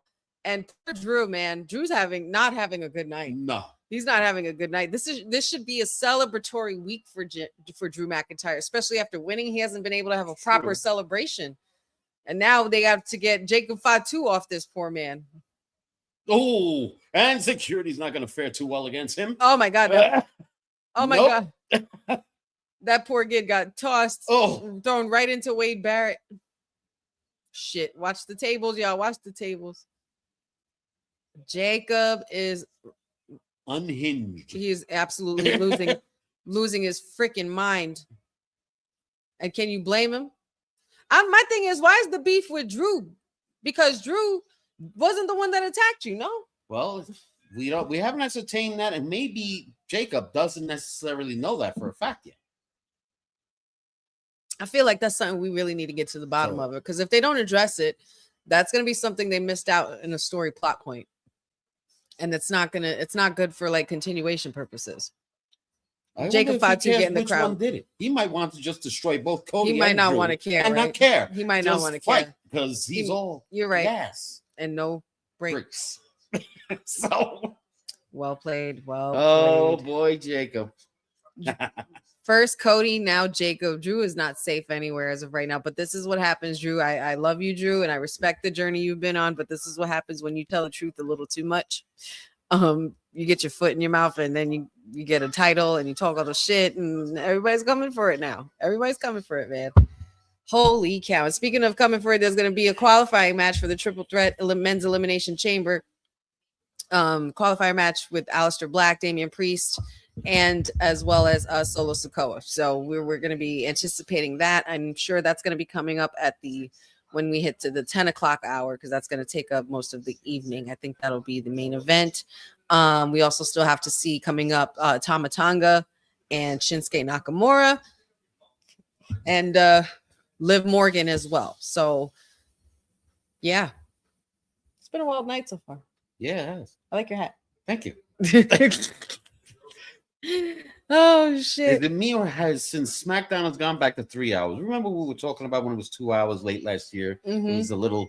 They've really pushed the gas on this. Yeah, show. they kind of did now They when it's really 3 have hours 3 because they have hours. so They much added talent. people. They've been. They have so much talent now They that they brought have their to thing work back. with. They have so much talent to work with now. Yes. And Raw technically counts as like a 2.5 hour show ish. It's not really fully 3 hours, but it's still a long time to have a lot of different storylines and plot points in it. By the But way, yeah, did everybody notice her old school Oh, yeah. SmackDown shirt? I actually did get a compliment from Yeah? Lewis in the chat Yeah. earlier when we That's started. some old school stuff It's right there. It's some retro shit. Retro SmackDown shirt. Retro AF. Okay. Retro AF. But yeah, Raw is technically 2 hours without the commercials if you're watching Netflix and shit. So it's technically, yeah. but 3 hours. Mhm. I was kind of dreading it to be 3 hours at first, but not like the way everybody else No. was. Everybody else was like, God, now I got to do 3 hour watch along. Like, no, I'm not upset about doing a 3 hour watch along. I'm just wondering how they're going to fill in the gaps. And they've been doing a They're good doing job it. so far. They're They've been doing doing a good job so Whatever far. they're doing. Everybody is getting a chance to be seen on TV and everything like that. Thank So you, creative team, for bringing SmackDown back, because she was dwindling a little bit. in the Yeah. numbers. Now she's getting up there again. yeah, definitely. Oh, Boza, don't you start. Boza said, did anybody notice that Honey ain't in the office? Yeah, I'm sure everybody's noticed all week, Boza. Captain Obvious, thank you so much. But yeah, I'm not in the office. I'm in the parental residence. It's the parental's residence. Yes. Papa Honey's house. Now she's in my house. Papa Honey. I'm usually in her house, but now she's in my house. And she's always welcome. Yes, of Anyway, course. it's always her house. Yeah. But yeah, down here in Florida, which by the way isn't it's not summertime here. It's pretty chilly down here. So it's not fully tropical. No, not yet. I definitely was wearing my winter coat still when I got off that damn plane.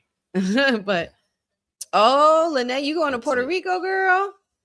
Where you going? You going to see family, or what are you doing out there? A little vacation? Good for you. Oh, nice I haven't weather been down there. I haven't been to Puerto Rico in years. I Sure. honestly haven't been to Puerto Rico since I was a little girl, and I want to go back. I don't travel much everywhere, y'all. What do you mean? You're in Florida. Well, I don't travel often. I'm not gaining points for miles on my, JetBlue card or It's anything all like right. that. Oh, wait, let's see what's Uh-oh. going on here. Aldous and Jacob now. Are you kicking Jacob out the building? Oh, he's going to be in the qualifier for next week. So that's the second person. So Cody and Jacob are going to be in the same qualifier match next week. And he going to dog walk him. And mind you, they're both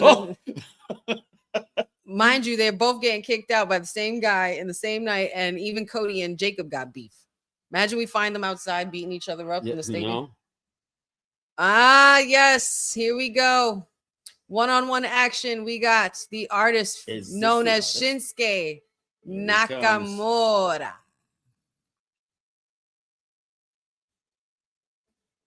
I'm so glad they brought this man's music back. Oh,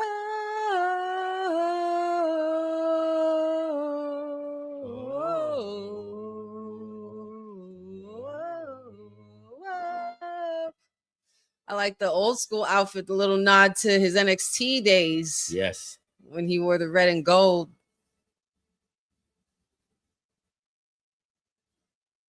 Shinsuke was always one of my personal favorites. Yeah. He never did no wrong. Even when he showed up to NXT, like, regardless of how he was booked, whatever, Shinsuke looks like he does not complain because he's happy to be there to do what he does best, and that's wrestle. Except maybe when he was with Booze. What do you think? Rick Boogs was all right. Rick Boogs was okay. It was all right. It was all right. It was, you know, but it was all right. But then like Shinsuke, it was just booking's fault mostly. Yeah. Other than that, Shinsuke did no wrong. No, he didn't. No, I didn't. I think they probably marketed Rick Boogs a little wrong, but Shinsuke was it already. He's established.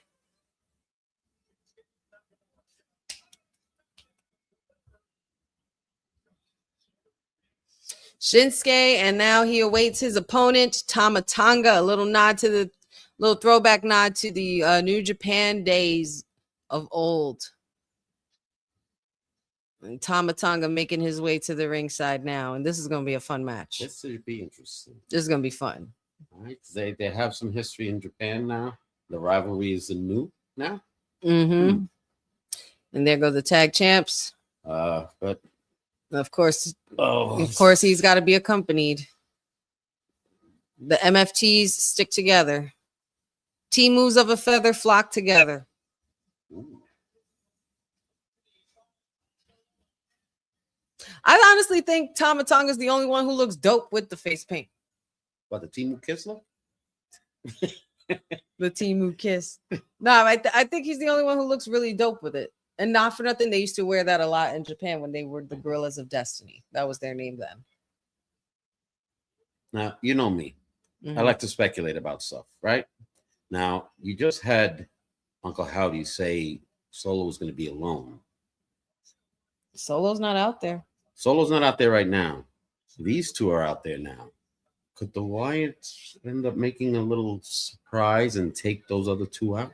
They could. To make sure they're incapacitated for Solo's match later? You're forgetting one thing. But they got the big guy. That's what I was going to say, the Big Tonga. Can't forget Big Tonga. I mean, I'm sure he's not hard to take out. Yeah, if you eliminate these two now. If you get the Wyatts, then you have three against the big guy. If you get Dexter and Gacy out to go after the two in the ring, then all of a sudden you get the big guy out, and then you bring out Eric, knock him out, and then the next thing you know, Solo is getting kidnapped backstage. It's possible. Anything is possible here. We know that here.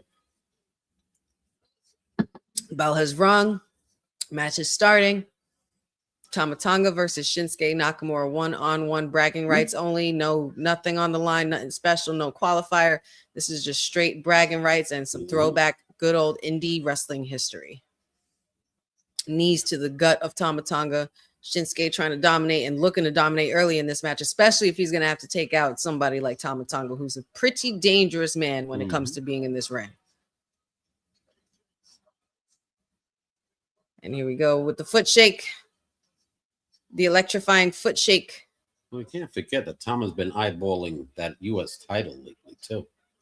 In the future, he has. He should be. He should. If he does win tonight, or if this happens, if this match goes down as a disqualification, he could be the next one running for that title. He had his eye on it more though when Ilya Dragunov held on to it though. What? Okay. All right. Yeah. Either way, I think he wants gold, though. I think we could agree on that part. Yes, he wants that belt. Absolutely. For the family, they want gold. They want gold. Yeah, that's the only way they're going to be able to remain dominant and to be able to be the common factor that everyone's talking about, the topic of conversation. Because of course, when you have the gold, you're always the one that's talked about. Oh my God, Mag, Mag Mangum says he's out here looking like a poor man's Sting. A poor man's Sting. Oh, I love it. That's grimy. Not a poor man's Sting, Mag. Hilarious. But I see, Jeffrey, I do. I'm the same way. Same. I feel like Tama Tonga is the only one who looks dope with the face paint and more intimidating. Yeah, you're probably right. Yeah, out of all of them, yeah, I would agree. Like it's dope when they're all wearing it and stuff. But even Tama Tonga just wearing it by himself looks dope. And I'm glad that they don't put it on Solo because that's just stupid. Yes. The leader should always stand out. The leader should always stand out. Solo never needed it before. He don't need it now. Well, let's give credit to Solo. Huh? Remember when we used to hate him with the Timu bloodline? Now he's been doing promos. I still kind of hate him. Yeah, well, I know. Well, I know. I hate him because he's a his little comedic things have been. Oh my God, lately. nothing gets better than the I got tickets. I Yeah, got tickets. yeah. I got the tickets. You know, sitting in the front row. That's the Solo best. showing a little. I kind of like that for his character. Yeah, same. You know, same. so Yeah. And you know what's so funny? If you followed a lot of these Usos and a lot of the Uso boys like on social media, Solo Sikoa, when he had his long hair and used to have braids and stuff, he used to do funny little dances on TikTok and shit like that. Like nothing crazy, like nothing stupid. Like he was like they were just active on social media like that. But he was a goof. He was a little goof. He's a little goofball, and he's the younger brother, so he's got to be the funniest one. Like usually the youngest is always the funniest. Like your little brother? Yeah, exactly like that. Exactly like that. Well, we hated Solo when he had the Ulafala. That's we got it. Well, that's where that's where because it was the Ulafala. And that's where Solo always goes wrong. Yeah. You start taking people's items and shit, yeah, you're gonna have a problem. You took the tribal chief's Ulafala, you saw what happened and how that went down. You're taking now the Wyatt Six's lantern, which is the only source of energy and remembrance that they have of Bray Wyatt. You're nah, Solo. You're messing with a whole nother level of legacy that you're gonna get hit with a humble dosage so hard that you're not gonna know what hit you. You gotta remember here, Solo. You are part of the bloodline, yes, but you're not the only royal family in this business.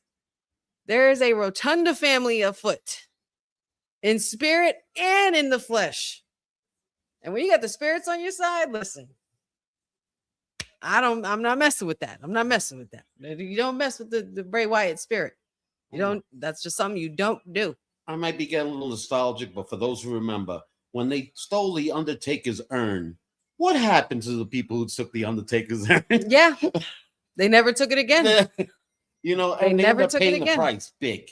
They never took it again. Solo was getting his. Yeah. It definitely goes to show Cousin Ron that he does not learn from his past mistakes. You just don't steal the lantern. That's just not what you do. Not even guys like Cena or anybody else, or Roman had stooped that low against Bray Wyatt. Nobody even dared to touch his lantern.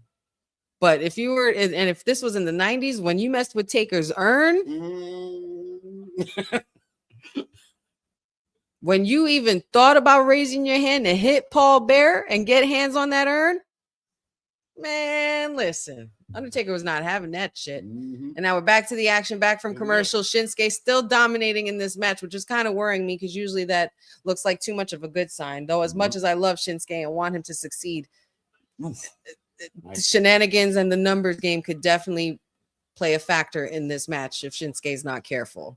But Shinsuke, being the veteran that he is, I think he's a lot smarter than he lets on and a lot smarter than a lot of people realize. So hopefully we'll bet on the fact that the MFTs can get ahead of themselves and be a little overconfident and find maybe how Shinsuke will find a way to capitalize on it.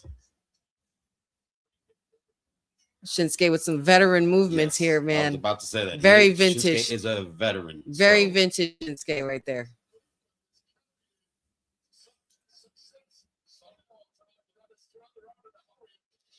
Little Kinshasa from the air. And two. Nope, still kick out there by Tama Tonga. Oh, yeah. Oh, my God, Jeffrey. Yes, of course. Who could forget that when CM Punk stole the urn? He's another one. He's another one who learned his lesson. Cena didn't mess with the urn or Undertaker, but he kept calling him out and talking a whole bunch of shit. And you saw what happened because he kept put his foot in his mouth. Oh, that was, oh, I like that move. That was nasty. What was that, like a reverse inverted DDT? Some type of shit? That looked really cool. Tonight's episode is great, man. Yeah, so far. And we still have 15 more minutes till we get into the final hour. And there's still only 2 more segments left. Ugh, what a drop on Shinsuke there. Kick out by Shinsuke after Tama Tonga went for the pin. And unfortunately close, but no cigar for one of the family members of Solo Sikoa. And Solo Sikoa has to be watching this closely. Yes, sure. He promised golden success for his family. But you have to get past Shinsuke first. Oh, Shinsuke Nakamura with a little bit of a reversal there. Was that a headbutt? Uh-oh. Oh, wow, what a move there by Shinsuke. King of Strong Style getting fired up, amping up the crowd. And I think, oh, God, of course. Jason Mateo can't mind his business, and that's what happens. Timu Rhino. Timu Rhino, oh, my God. Not Timu Rhino. Oh. Oh. That was kind of a slow DDT, but okay.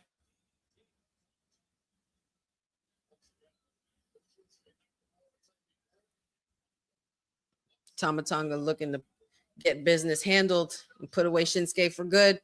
Can he do it? Oh, elbows by Shinsuke.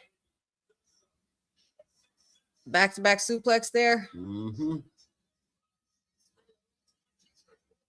Both men feeling the match. Oh, yeah. Both men are definitely feeling the effects there, pulling out all the stops. Crowd getting behind them, trying to rally Shinsuke Nakamura to wake up so he can get the win. And again, this is for nothing specific. This is just strictly bragging rights. Who's the better man? Shinsuke or Tama Tonga? And here now we got face off in the ring. Somebody on the PlayStation controller is pressing square. Come on, Shinsuke. Do what I do. Do it. Come on, Shinsuke. A bunch of headbutts. You know, when you get headbutt by a Samoan, that's not a good thing. You might as well get hit in the head with a brick. I'm surprised he didn't go down, but Shinsuke was able to get Tama Tonga down temporarily.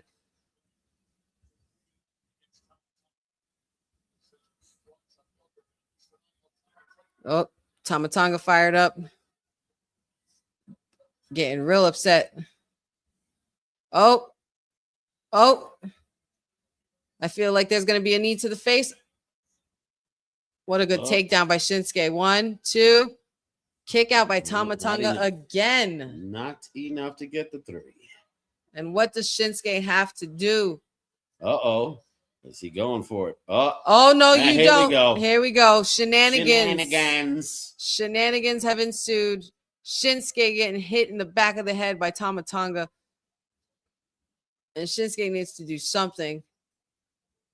Shinsuke is down. He might be out. Cutthroat by Tama Tonga. 1, 2, and 3.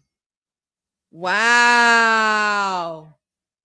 And the winner of the match, congratulations to Tama Tonga. He has defeated the King of Strong Style, Shinsuke Nakamura, 1-on-1. Of course, not alone. Because people want to play games. But that's why I hope when you guys go to the back, you find Solo not in a good situation. But okay, so MFTs come out on top for the time being. And now in backstage, we have Fraxium and Motor City Machine Guns. What's going on here? What is wrong with Johnny?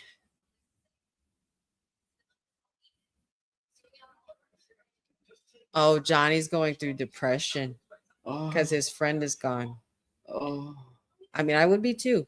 But Ciampa has gold, I hear, on the other side.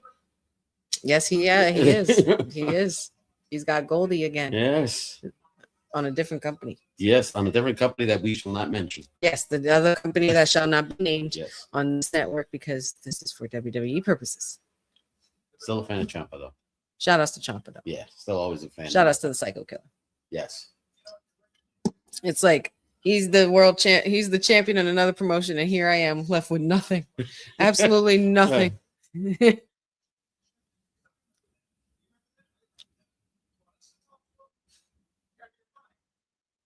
Now Candice LeRae trying to get everybody to talk to him. And nobody will help. He's planked on the freaking platform. I thought he was just bent over on the thing, and then they showed the rest of his body and he's planked out. That's freaking funny as hell. And look at these two. Yes. Reigning and defending women's tag team champions successfully defended and defeated KIANA James and Giulia tonight.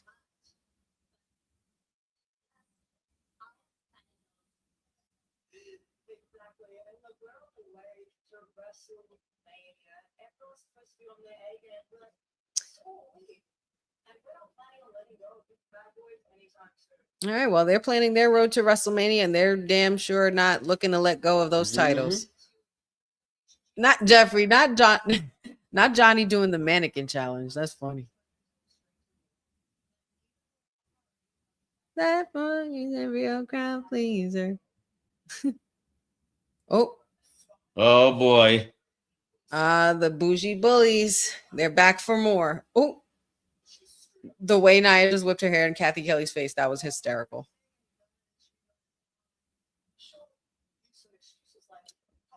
I wonder when we're going to see the champ. I wonder where she at. We haven't seen Jade. Right. Haven't seen the champ tonight. If Liv's going to be there. Oh, you're right. Jade has to You're be right. there, You're I right. think. You're right. You're absolutely right.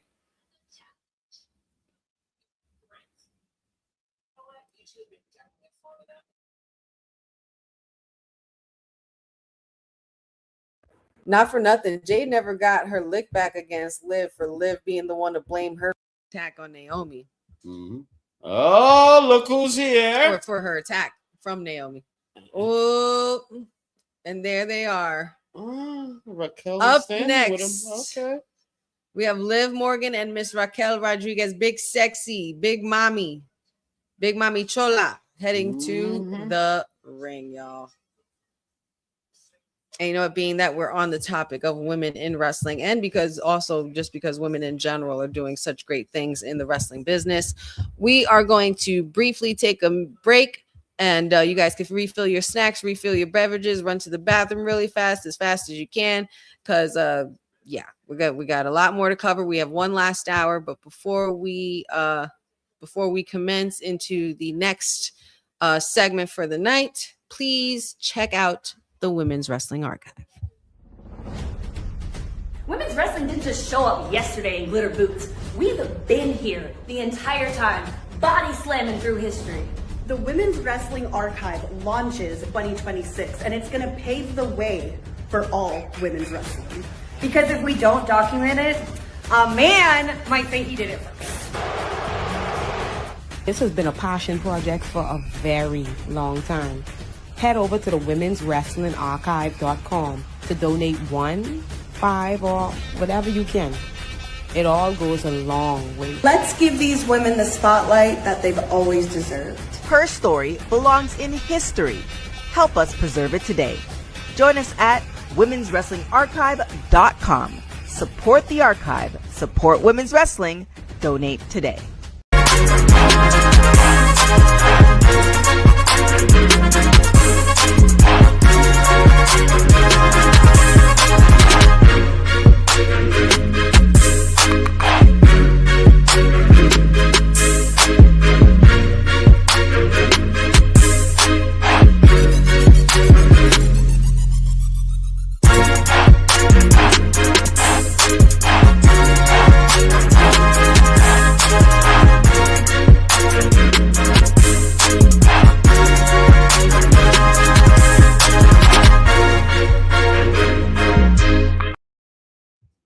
Yes, please make sure you guys support the Women's Wrestling Archive. Go to womenswrestlingarchive.com to donate your cause to the legacy of women's wrestling, past, present, and future, and help us preserve it for generations to come.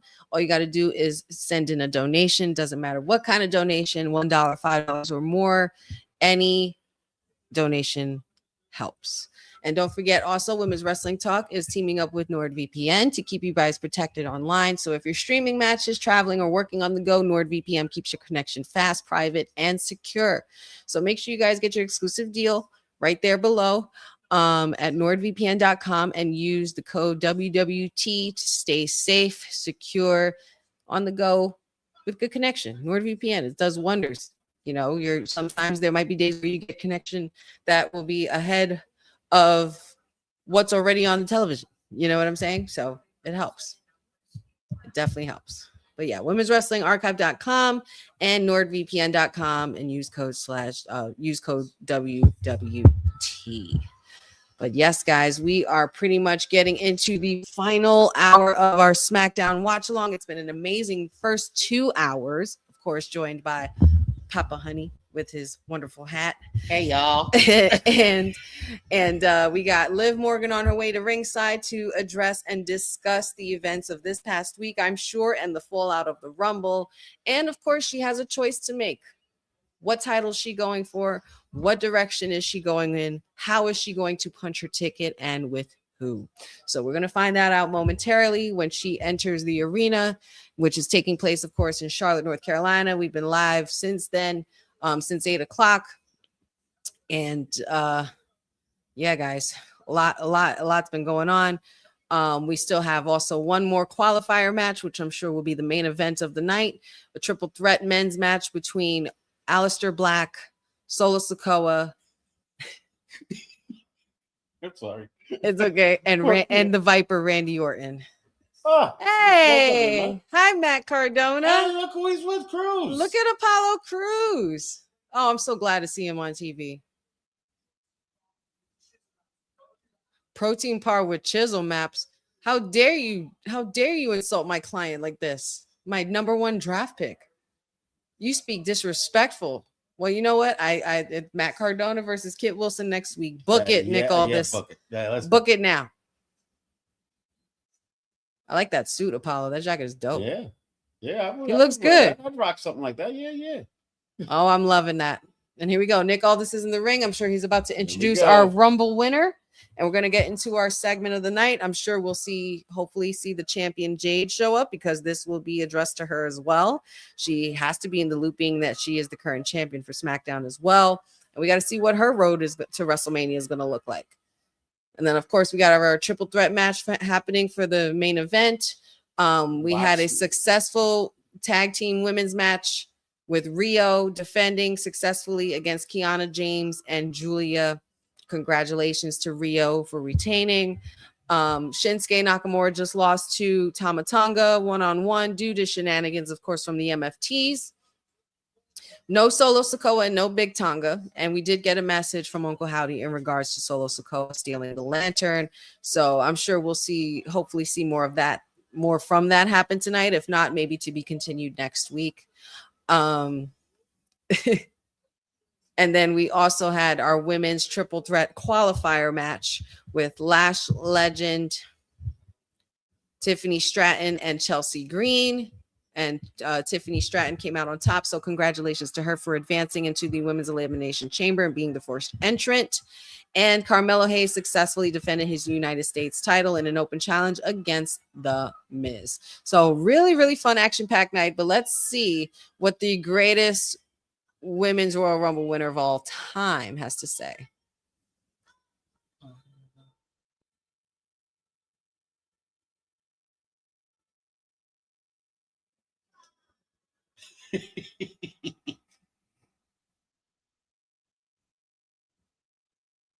People might not want to admit this, but Liv is just as much of a fan favorite. Yes, like she's a big fan favorite. She's a little annoying, but she is, like I said, she's good. It's on purpose. She does it on purpose, and she's good at it. Go ahead, Jersey girl. Right. Jersey in the house.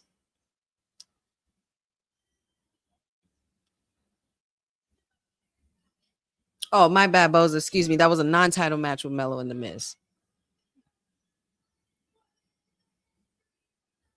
Now you're a little full of yourself, girl. I don't know if necessarily Raquel is kissing her butt. I wouldn't say that. I'm just surprised she's accompanying her. Me too. Great power comes great responsibility. Hey, where do I know that from? Spider-Man, anyone? Uncle Ben? Go, Web, go. She gets to choose Stephanie Vicker, or she gets to choose Jade Cargill. And if you say her name, she might appear. So watch your mouth. Not for nothing. Both are tough contenders for Liv. Yeah. Both of them are. Equally, yes.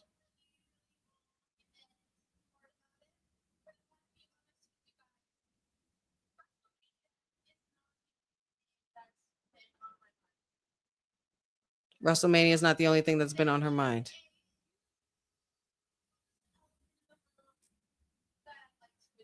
There's a huge elephant in the room that she wants to address. Oh.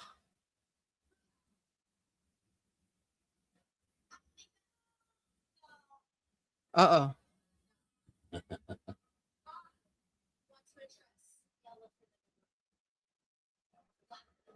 Oh, Uh-huh. and before we can even begin to start the drama, the storm is a brewing, and she has now arrived. Madam Jade Cargill, the SmackDown Women's Champion, is saying to hell with all this shit. Pick a champ, any champ, because I'm ready now. Have we ever had a face-off of Raquel and Jade? I don't think so. I don't think the face-to-face kind of deal. Let's see what happens. I don't think so, but she's in her wrestling gear. She's fighting somebody tonight. Oh, she looks amazing. Raquel is in wrestling gear. Mm-hmm. I couldn't help but notice that. This is true, yes. Look at Liv is like, wow. Look at these beautiful queens. Look at these. Ugh. Queen from Jersey, a Tejana queen, a black queen. I'm loving it. I'm loving it.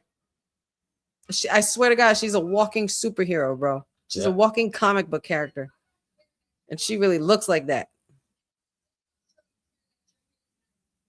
Right. She said, I ain't worried about you, girl.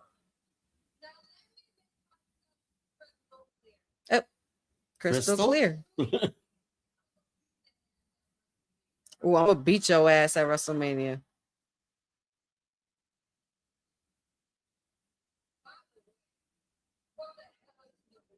Ooh, now that's the face-off I want. I have a feeling Liv is gonna make a match for her right now. Yeah.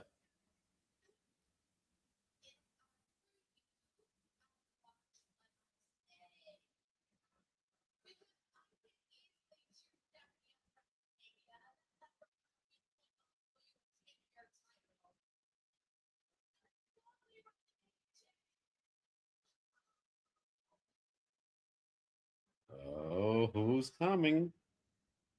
Oh, Jordan Gray, the juggernaut.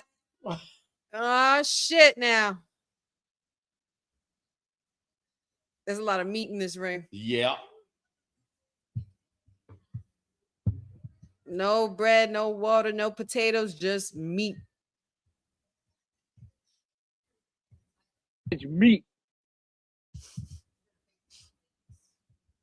Mm-mm. Liv is so annoying.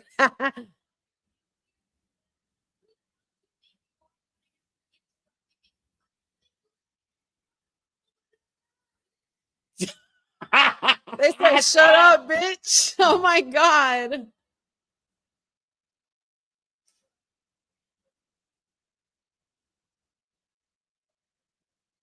Are we going to schedule a tag team match? Impromptu? I smell it. Impromptu tag match? Because you know Nick Aldis loves drama. Yep. To fight. Uh-huh. Exactly. And we're all dressed up. So let's go. What we doing here? All this talking, all this nonsense. I need action. And now Jordan Grace and Jade Cargill impromptu have to team up after having some beef these last couple weeks. Oh, this is Nick Aldis.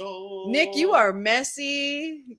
Nick, you are messy, but I'm here for it. You are messy. I like Nick. You are a messy man. I love it. I love it though. Watch it. See, they're arguing too much. Come on. Now, see, this is where the Judgment Day girls have the advantage, right? Because they've been together and they have the chemistry and everything like that, regardless of whatever elephant in the room they were about to address. Jordan Grace and Jade Cargill can't stand each other, and they've never tagged before with each other. So, ooh, look at the way she nasty little spine buster there. Let's go. I'm here for this Jade Cargill look. Stop bickering, girls. Later. Time for that later. Look at them both. They look like comic book characters, man. They're amazing. Well, all right. Shit. All right, y'all. Oh, yeah, man. Where's Booker? Oh, yeah, man. Where's Booker when you need him? Oh, somebody, right? Shuck it, duck it, quack, quack. Jeff, you know what, Jeff? You got a point. Give Nick Aldis a vacation after this episode, because this is a pretty decent episode. Depending on by the end of it and what the results are, I'll let you know if it's a decent episode. because there's still a lot to cover. We have this match now that's about to happen, which is probably going to go for like a good 15 minutes, another commercial or two, and then we're going to get into the final event of the night, which will be the men's triple threat for the Elimination Chamber qualification. So, yeah. Nick has been holding it down pretty good. It's his counterpart over on Monday nights I'm worried about. At least he's been able to, keep shit together and it's less chaotic. Yeah. Nick has been able. He told Jacob and Cody out of my building. The fact that you the fact that you successfully told your QB1 he need to leave, or he's not going to be qualified for no chamber to get no title opportunity, that's saying a lot. Yep. That is saying a lot. You kicked out your QB1. You didn't even they didn't even kick out Gunther when he talked shit about AJ Styles, but you kicked out QB1. The guy, I can't wait to address this with Dion. I got to talk to Dion about his thoughts about this. This is definitely going to be on the "What Do You Want to Cry About" segment. Oh, we've been talking about that heel turn for Cody. He's been being and I got thrown out of the building. Yeah, And then Jacob Fatu, you can only keep a wolf in the cage for so long. Oh, yeah, he's like almost impossible. And when you keep him locked in the cage, you've seen what happens there too. Yeah. It's no different than what happens outside. He's the Tasmanian devil everywhere he goes. Yes, he is a freaking beast in that ring. He's just unstoppable. Yeah, SmackDown has been awesome tonight, guys. And you guys on the chat have definitely been bringing all the energy. I very, very, very much appreciate it. Everybody's going crazy in the chat. So many comments, so many views. I see you guys in here. Even the ones that don't chit chat, it's okay. Don't be shy. You'll get in here eventually. But all I know is that when we get to the whole situation of the elephant in the room with Liv and Raquel, absolutely one word only. Cinema. Just straight cinema. It's gonna be beautiful. Raquel is playing it cool now, but she cannot be happy. No, she cannot. Absolutely not. That's not something I would forget about. Nope. That's the first thing I'm addressing. The fact that it's even been held off to this long shows exactly how toxic this relationship is, because you girls are supposed to be sisters or cool and whatever. If me and my sisters or me and my best friends have a little disagreement, we hash it out right then and there. Yep. We don't let it fester and build up or forget it happened and then want to talk about it. No, we address it right there like grown ass women. But Liv and Raquel ain't really handling it like that. They're not really handling it like that. But we'll see what happens tonight. For some reason, I feel like what can happen here is Jordan and Jade somehow get a win. But if it's Liv Morgan and Raquel is going to get the win, it could possibly happen because of Roxanne Perez. So we can't forget about. We don't know if can't forget about little Roxanne, the prodigy, because we know she's down. She's always down for the cause to help the Judgment Day.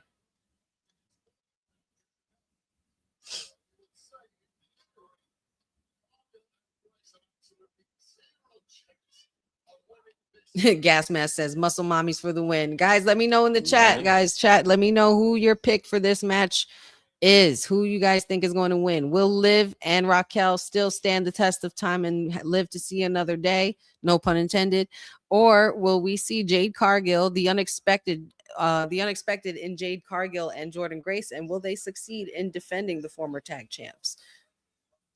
Considering that they have beef with each other, because they both want the same belt that Jade has around her waist. So only time can tell.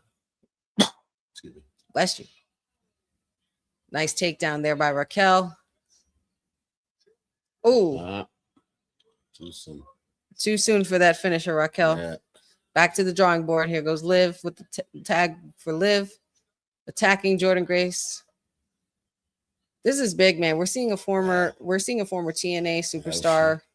Oh my God, she's the three amigos. Three amigos for Jordan Grace. Holy shit! Yep, and she's going. And Jordan ain't no light girl, man. She's all muscle. Yep, take a breather. No. Oh, she didn't get that third one. No. Delayed it too long, Liv. Rookie mistake, girlfriend. Rookie mistake. And you're no rookie. But Jordan Grace got some very big veteran tendencies, and we know she's a very experienced champion, being the former TNA Knockouts champion for a long time, and taking over the Indies as much as she has. To see her on WWE soil is quite something. She's had quite the evolution. She didn't even look the same when she started in this business either. It's just a credit to how the women's division has grown over all these years. Mm-hmm. I mean, they put on a show all the time. Take it from one guy who saw the women's wrestlers back in the decade to now. I am totally impressed by the these days. And we're talking, and we're not talking like Divas era or Attitude era. We're talking like Sister Sherry, Mae Young, Fabulous Moolah, Mildred Burke, like all of those, you know. Those divisions were kind of like they were not. Mildred Pierce, excuse me. They couldn't main event an event at all. Right? Look at how many times the women have done that. They have put on a clinic. Exactly. Did you ever see Queen of the Ring, the movie?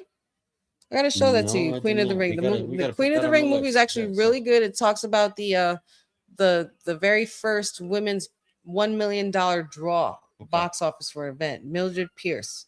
I discussed it with Trish Stratus and Lita for the red carpet, and she was the first. Like, there was a lot of women at that time, but she was literally the first $1 million draw to a wrestling promotion to put women on the map. And they have characters, you know, younger versions of those characters. They have cool. Mae Young, like a young Mae Young, and it was very difficult at that time for women to be able to do anything, let alone wrestle. The business was different. So so different. And still in a male dominated world, and in some cases that's still what it is. Here we go. Speaking of women dominated, Raquel Rodriguez completely kicked the shit out of Liv Morgan with Jade moving out of the way, and now we got a face off between Big Mommy Chola and the Storm. You see what you made me do? And she's saying, "You made me do this."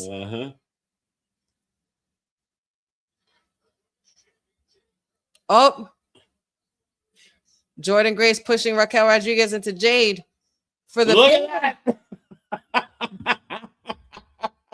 I called it. Oh, Jordan Grace and Jade Cargill for the pin, but at the expense of Jordan Grace taking out Jade Cargill, using Raquel Rodriguez as a weapon, but they somehow did it.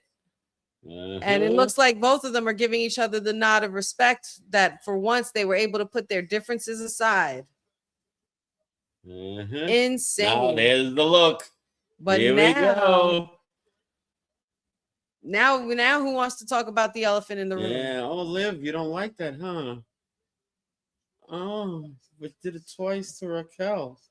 Oh boy. It's good for the goose, it's good for the gander. I'm sorry. Don't be so mad. I don't know. Don't know. Oh man, that's no bueno. Yeah. That is no bueno. A win is a win, though. Jordan Grace and Jade Cargill were able to get the job done. Congratulations to them on the win. And now we have one more main event, y'all. One more match. Oh, nobody cares about the Sami Zayn match. It's over. It's done with. Nobody cares. You know, Judgment Day needs to get themselves together. Poor JD is gone. The glue that was Carlito is gone. Yes, I like Carlito. I don't know what everybody says. I don't know, but he was Carlito comedy was magic in that clubhouse. He was. And all, you know, it's just the girls. It seems like the only ones that are holding it through. And the girls are running it now. The girls run Judgment Day, and Dom just came back from just being out injured, so he hasn't really been around. Right. So it's just been Finn playing video games and then challenging CM Punk. Well, Finn is also put out a vignette on Monday talking about, you know, regaining the respect of this division. He did say so maybe we're gonna be pretty much done with the video games, because not for nothing, I'm done with the video games too. Yes. I want my Demon back. Yeah. I want my Prince back. I want him as the champion again. I want him even in a face-off with Roman, because Roman, when he gave up the title, one of the people he promised for an opportunity was Finn Balor, because he lost it in a night. He wasn't even able to hold it that long. You want to talk about Drew McIntyre getting screwed and holding a title for too short of a time? Yep. Finn Balor only had it for a night. And mind you, when he acquired it, he wasn't even able to lift his arm. I mean, just the pop. Let's see anybody else out there agrees. The pop that Finn Balor got when he brought in his old theme music of the Prince. Oh yeah. The pop that he got was just amazing. Yeah. Finn and Punk most likely will be happening at the Chamber, and I hope he brings the music with him too. Uh-oh. It's Trick Willie. Trick Willie and them lemon pepper steppers.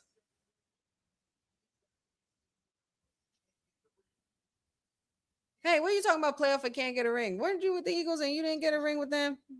Never mind. Never mind. Never mind. Never mind. You never liked the Eagles either, did you? No. Me neither. It's the wrong side of PA. Pittsburgh is the right side. I don't know about now, but Sami Zayn don't want to hear nothing right now. Yeah. He looks like he's ready to slap the shit out of Trick, but Trick looks like he's ready for that. Oh, Ray Phoenix coming to the defense of Sami Zayn. Sami Zayn got nothing to talk about. He has nothing to say. I think Sammy's about to be at the end of his rope very soon. Ray Phoenix consoling him and all these voices and shit. I think Sammy's about to snap. He's about to snap. Why do we need to see this? We don't need to see the review of this fire ass promo. We could go on social media and watch it. Please relax. It's the OTC. Well, it is the OTC, I know, but we have to. But this is SmackDown. We have another match. I know. I need Alistair on the TV. But we've been missing the OTC for how long? Well, let's just see a little peek of them. Well, too long. Even a shortened version, but at least. But we saw it already.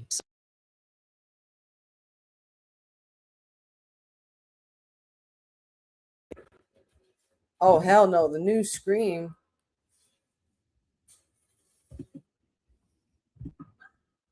I wonder how what kind of story they're building on with this one. I still never saw 6. I don't know. I draw the line after 3. Well, it wasn't bad. 4 was It wasn't bad. I draw the line after 3. 1, 2, and 3 is where it matters. Those are the Scream movies that matter. It's going to the well. See if we can squeeze a little bit more money out of this franchise. Yeah, man. Like, no, seriously, man. That's all they're doing.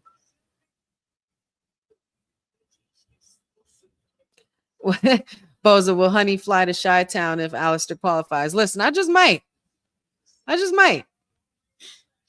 I'll go into that crazy ass airport just to see Alistair qualify. I would. You know it's cold over there, right? Yeah, I know it's cold over there. It's cold as shit over there. It's the windy city. I know it's cold over there. Not like down here. No, I know that. Okay, all right, just let me know. Just looking out for you, my girl.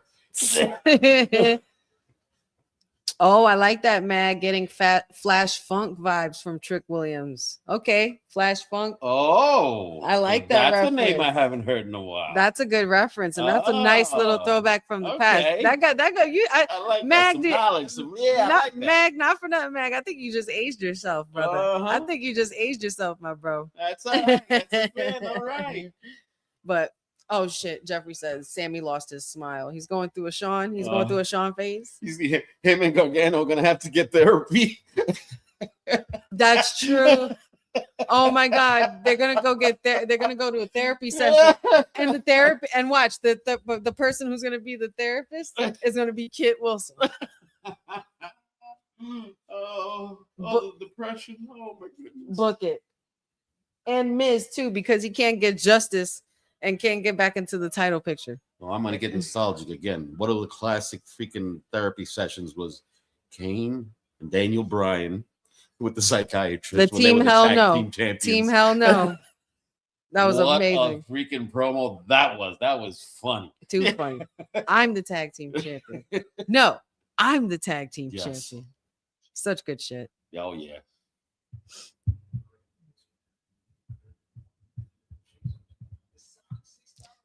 Kit Wilson as a therapist would be hilarious, right? See, yeah, I think that's exactly that's something that needs to be written. Being toxic. Yeah, no, I like that. I like that. Or if they go through some Uncle Howdy therapy, that might change their life too. Well, that's a little scary therapy.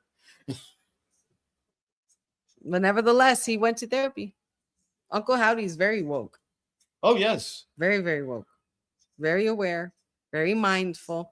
Oh my God, Jeffrey, perfect. That's exactly what they should call it. Toxic therapy. There you go. It writes itself. Oh shit, cat fight. Hold on. Uh-oh. Cat fight. Okay, Nick. Congrats on the big win, but they still at each other's throats in the back. They're like, all right, now what? Now what? Now what? Did you just make a match official I think so. for next week? Jaden Yes, it Jordan is. next week for the title. It is official. Oh boy. It's gonna be some furniture moving around this motherfucker. Oh my goodness. Now we found out. Now what? We effed around and found out, y'all. Yep. And now we are getting ready for our main event. But first, let's look at the tense interaction between our OTC and the current world heavyweight champion on Raw, Mr. Phil Brooks, aka CM Punk. By the way, one's up in the chat because our tribal chief is on the screen. I need all ones in the chat. This is not a drill. I need one emojis in the chat. One's up, chat. Let me see them. I need to see them. One's up. Come on, y'all. One's up, y'all. There's 30 of y'all in here. Oh, he put a number one. Boza, I'm going to kick your butt. He put a number one. One's up. I mean, these ones. These. Thank you, D-Ron. Shout outs to you, buddy.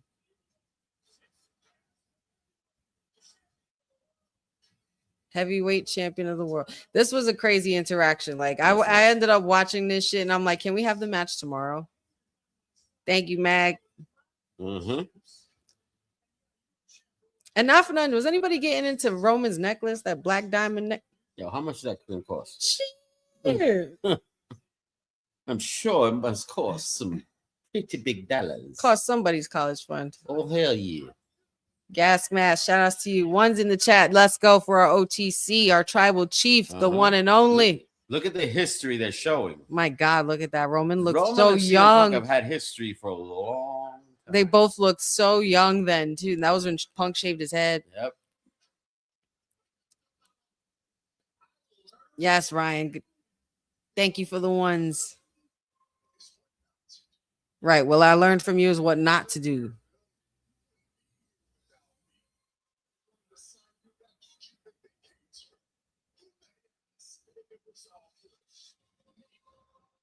I bet Roman was telling some kind of truth there. I would say so. Like, he was the QB1 at the time when they were asking to bring you in, and who they asked to have the final say. It was me, mofo.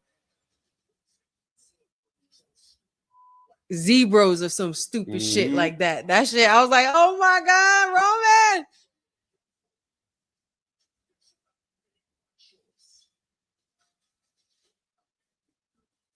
Not because I hate you.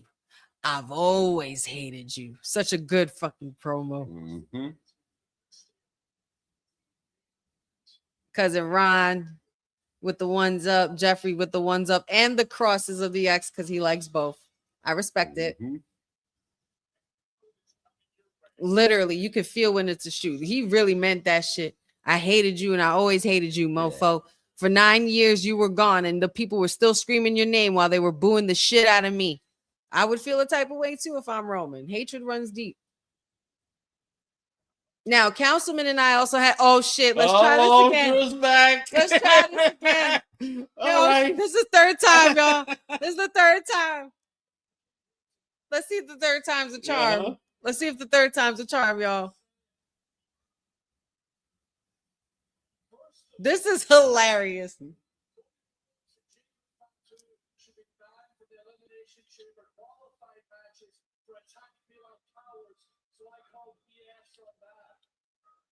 Yeah, for attacking him like cowards.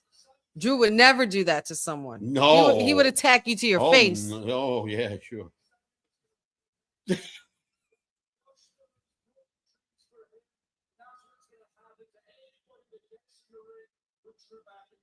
All right, Drew. Giving the whole locker room a warning once There's again. still one person in the arena who could spoil this for him. Oh, he's talking about Roman again, too.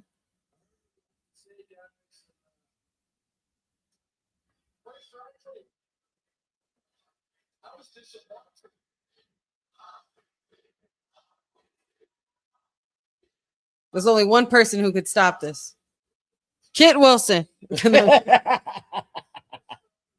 All this masculine toxicity.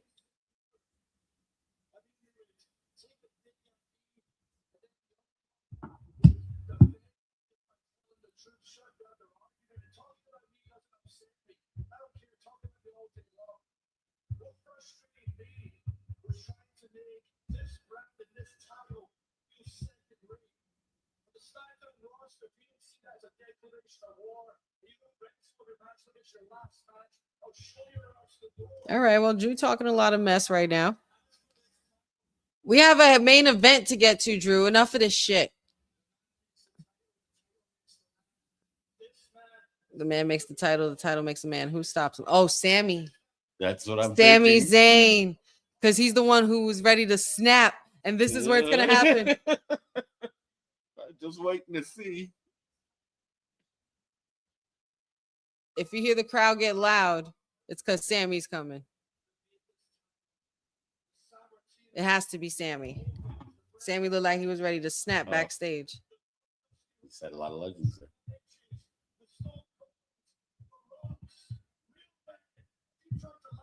Real men, he said.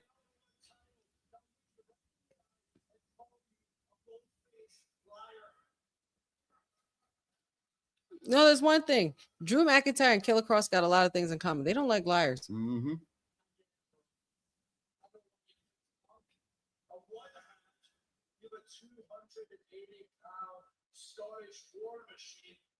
on the other hand, you got that tattooed sociopath, Fragile Phil. Fragile Phil. Not Fragile Phil. When you two are out there acting like a couple of little boys and Aura farming. the entire rosters claiming over each other to get in that chamber for the right to face the #1 champion, the undisputed champion, the real best in the world in the main event of WrestleMania. All right, Drew, you better talk your game, boy.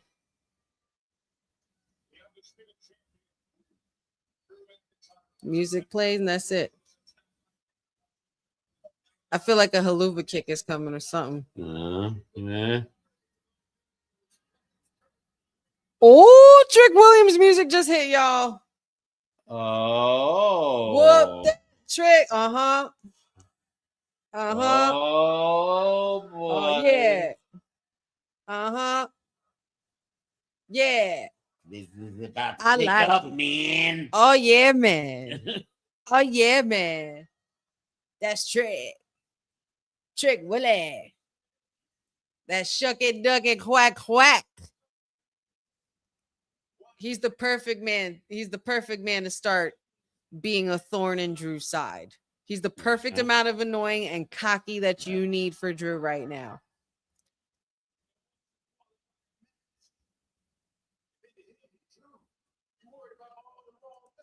Oh, he's telling him he's worried about the wrong things. He's worried about Roman Reigns, he's worried about Punk and all these other names where you should be worried about Mr. Lemon Pepper Steppers, Mr. 1-800. Whoop that.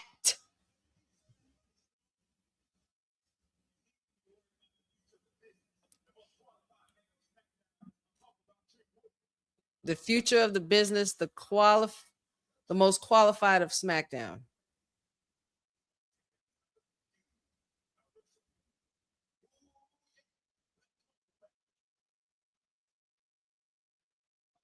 Yeah, where's Booker T when you need him?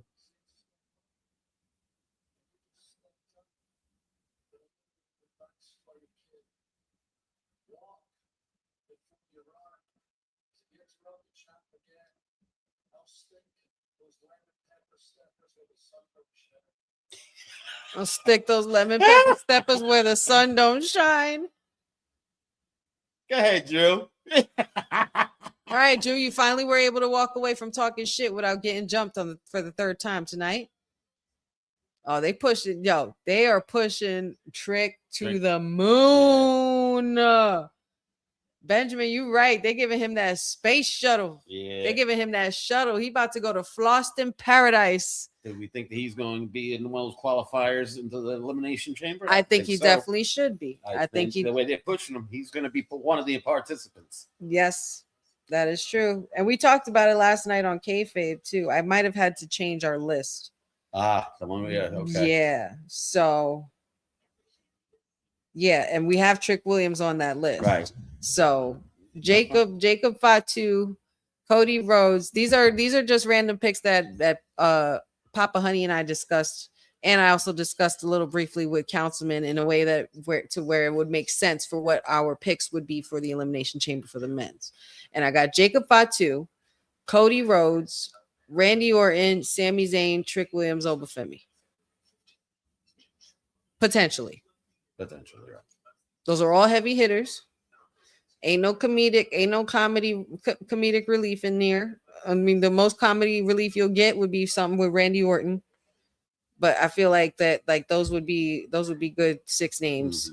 But if Cody and Jacob are in the same qualifier, only one of them would win, and then my list is null and void. If they're smart, they're going to keep them off on separate ones. Because you'd want to. You put them need both to in the have them. chamber. Yeah, you want to have that in the Yeah. chamber because shit's gonna get messy. Yes, it will. And then not to mention all the shit with Drew and everything like that. Drew could get involved and things like that too. So yeah. Elimination Chamber is always a great match where anything can happen. And I got to go back That's to a the brutal drawing match. board. I got to go back to the drawing board on the women's side and take Chelsea Green off of our list because Chelsea Green just lost Okay. tonight and Tiffany Stratton Well, we advanced. modify the list. Yeah. Not a So problem. we're gonna modify that list and Yeah. we'll get back around to it as we get closer and closer to approaching Elimination Chamber in Chicago. But it's 10:32, commercials on. We still have one final match left. We have the triple threat for the Elimination Chamber qualifier for the men's side, which consists of Randy Orton, the Legend Killer, the Viper, Yeah, future Hall of Famer, that may change our list. along Depending with who wins this. Solo Sikoa Yeah. and Aleister Black. I'm just happy Aleister's in the main event. He's main event. I think this is like second or third or fourth main event since he came Mhm. back Yeah. on SmackDown. So I'm liking that for him. I want it to be more frequent, but okay. You got me intrigued. Booking. Cousin Ron, not Floston Paradise. Yes. Floston Paradise. Come on, Dallas. I just throw because I always throw some crazy stuff in there. There's triple threat match. Mm, The possibility of shenanigans. mhm. Now the Wyatts will of course want to go after Solo, Yes. but remember, my dear daughter, didn't the Wyatts have some history with Randy? They do. Well, Bray Wyatt does. Didn't Randy set one of them on fire? The Fiend himself. Well, he set the Fiend on fire. He set his house on fire. Yeah, there might be. He was well, the I don't know if it'll go he's the there. reason why I'm just throwing it out there. he's the original reason why the Wyatt family imploded in the first place. So I don't know. I don't know if they'll do that now. Maybe it's something for a later storyline. But you know, it's definitely something we can that revisit. may favor your boy Aleister coming out on top of this. That could work. That could work in his favor. It would be a big surprise if Aleister gets in this chamber. Mhm. I will be shocked Yeah. as shit. I would be so happy. I would be elated, but I'd be shocked as hell. Well, somebody heard you complaining. Triple H's phone has been freaking ringing off the freaking hip. They have no choice. They have no Yes, choice because he's- they know that I'm relentless. He's like, all right, honey, They it's freaking too much for me. They Just give her what she wants. know damn I'm it." relentless. I did the same thing when I kept saying I want Moose versus Oba. I want Moose versus Oba, Mhm. and it happened. I want Matt Cardona on SmackDown. It happened. Aleister Black needs to come back. It happened. You're very persistent. I wonder where So- you get that from. I can't help myself. Yeah, I know. I wonder where she gets that from. You point, I whistle. Next week, women's championship match: Jade Cargill versus Jordan Grace. We also have Ray Phoenix versus Trick Williams next week, as well as the women's tag team championship on the line again, with RHIYO defending it this time against the Bougie Bullies in Lash Legend and the indestructible force, Nia Oh, Jax. Next qualifying matches will consist of ooh. Alexa Bliss Jr. and my girl, Zelina Vega. Uh-huh. Somebody really has been listening to me. Thank you very much, Look at that. WWE. Look at that. You see what happens when manifestation is real. No, that was not for you. I keep forgetting when I say Alexa out loud, the robot picks it up. And she wants to disturb me during my podcast. And then we also have Cody Rhodes versus Jacob Fatu Oh, they versus are Sami gonna make Zayn. it in one So match. all three of them are in one You match. really- So I have to really go back to the drawing board on that list. But now, oh shit. Solo Sikoa is backstage by himself.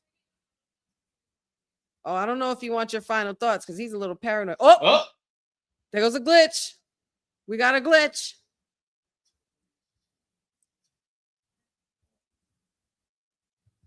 Oh boy. Oh, and he's gonna carry the lantern outside. Boy.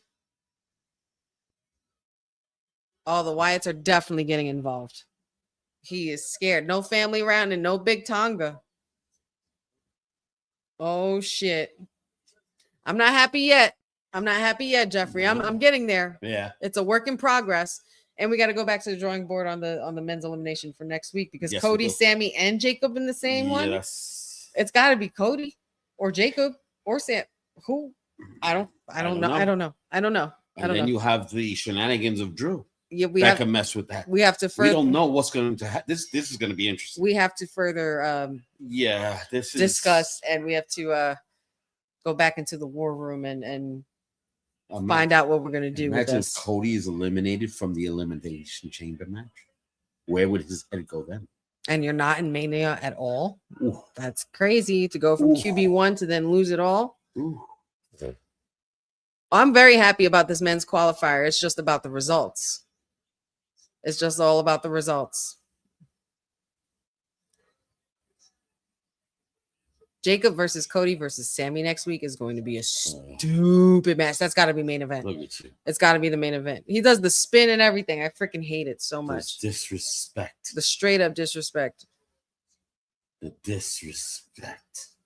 Oh, Solo. And Solo Solo doesn't have the right cue either because you're supposed to blow out the lantern and your music is supposed to stop. Yeah. Oh. So he's got the cue all wrong. That's not the way it is supposed to be.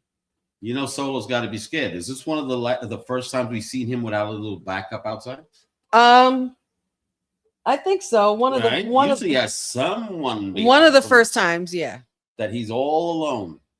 Oh, quiet. Gotta hear my There song, we go. y'all. Okay, the entrance. Gotta hear my Let's song. see. Gotta hear my song because this is a rare occasion.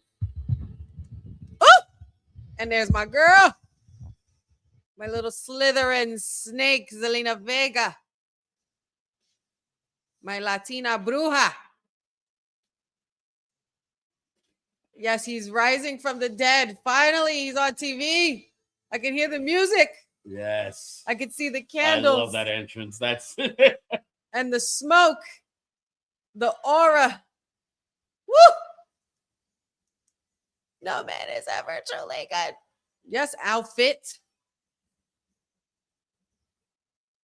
I do the things you never could, and we would never be equal. I love the way they filmed this too, from this angle. You guys finally got the camera work right for this entrance, damn it.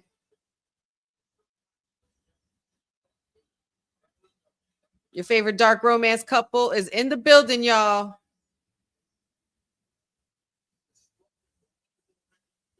You put Mama your Honey finger practiced right, this entrance, by the way. It was freaking awesome. You and Mama Honey? Yeah, it was just like, oh my god. I don't know. I don't know what to say to that. But okay. Shout outs though. Aleister Black got a main event match tonight, and this is for a big moment.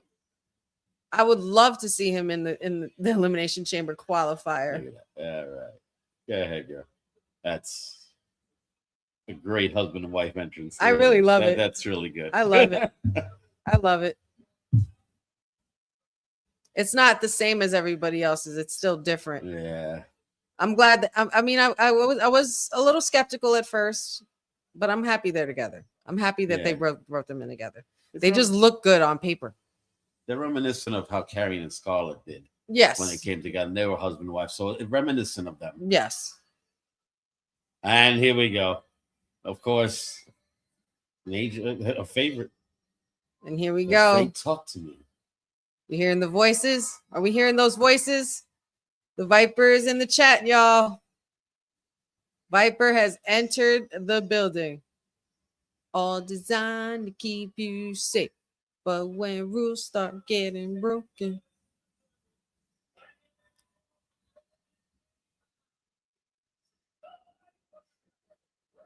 Oh, that was so cute. You saw that kid? He said, I'll sign it when we're done, after we're done. And she was like, uh-huh. That was so cute. Yes. Hear voices crying. I see heroes dying. I taste blood that's drying. I feel tension rising. I hear voices in my head. They counsel me. They understand. They talk to me. They talk to me. Oh.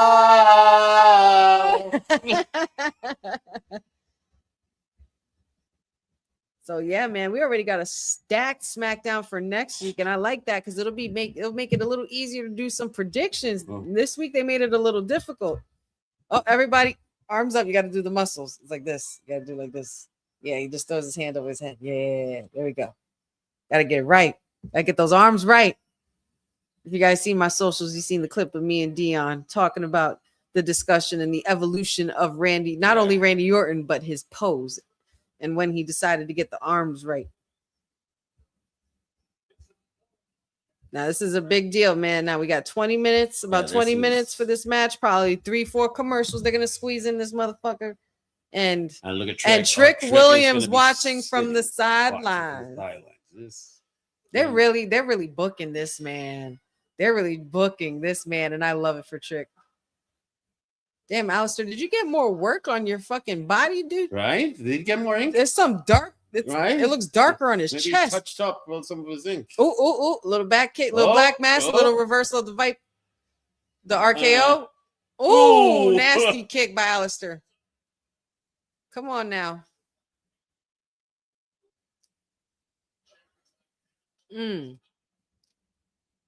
I'm just glad my guy's on TV. I'm enjoying the shit out of this. Now, what's tough is that with the triple threat, you got to stay on top of your game because anybody else could be anybody else could be an easy distraction. Elbow by Alistair Black. Looking like he's going for a moonsault to the outside onto Solo Sikoa. Let's go. Oh, shit. Oh, blocked it. Veteran Alistair with the elbow to the head.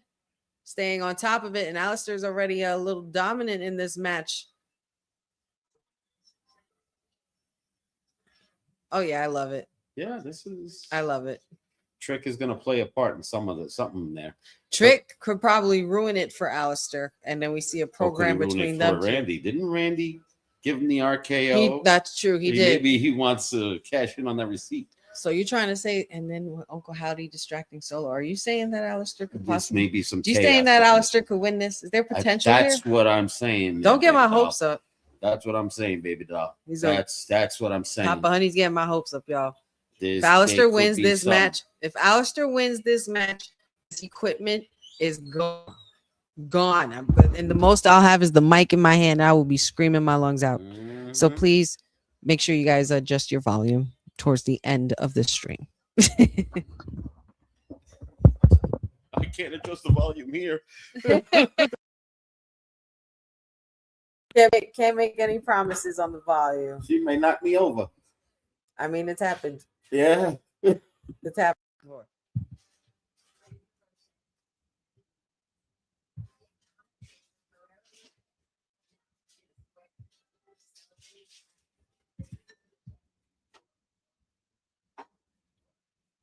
Yeah, you best believe I would book a ticket to Chi-Town just for if this man wins this match.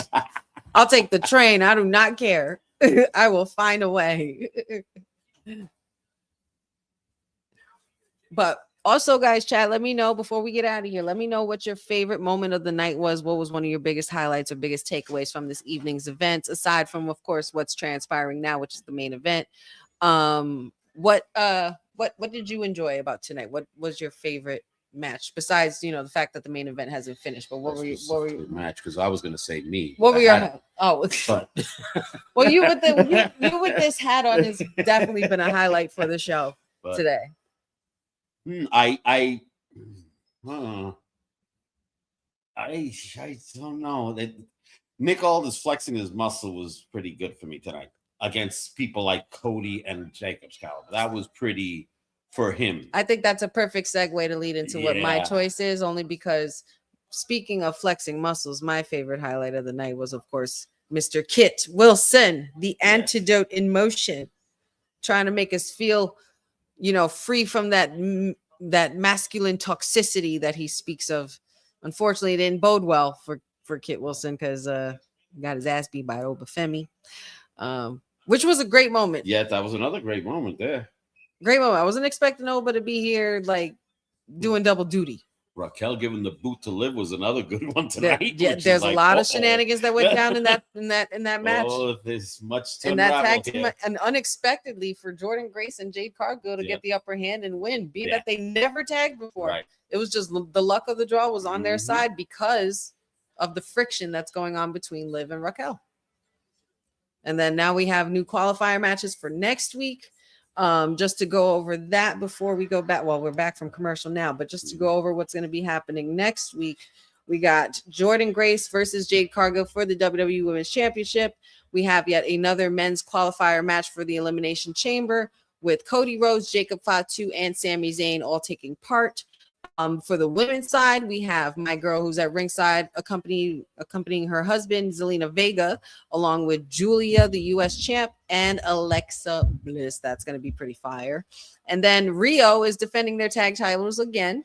And this time they're doing it against the Bougie Bullies, Lash Legend, and Nia Jax. And Trick Williams will be going one-on-one with Ray Phoenix. So, and I'm sure because of that, if Ray Phoenix and Trick are facing off next week, if Trick even thinks about sticking his nose in business where it don't belong in this match, I think Ray Phoenix will put a stop to that for him. 1, 2, 3, 4. Aleister Black able to stop the count of punches Viper was delivering to Solo in the corner.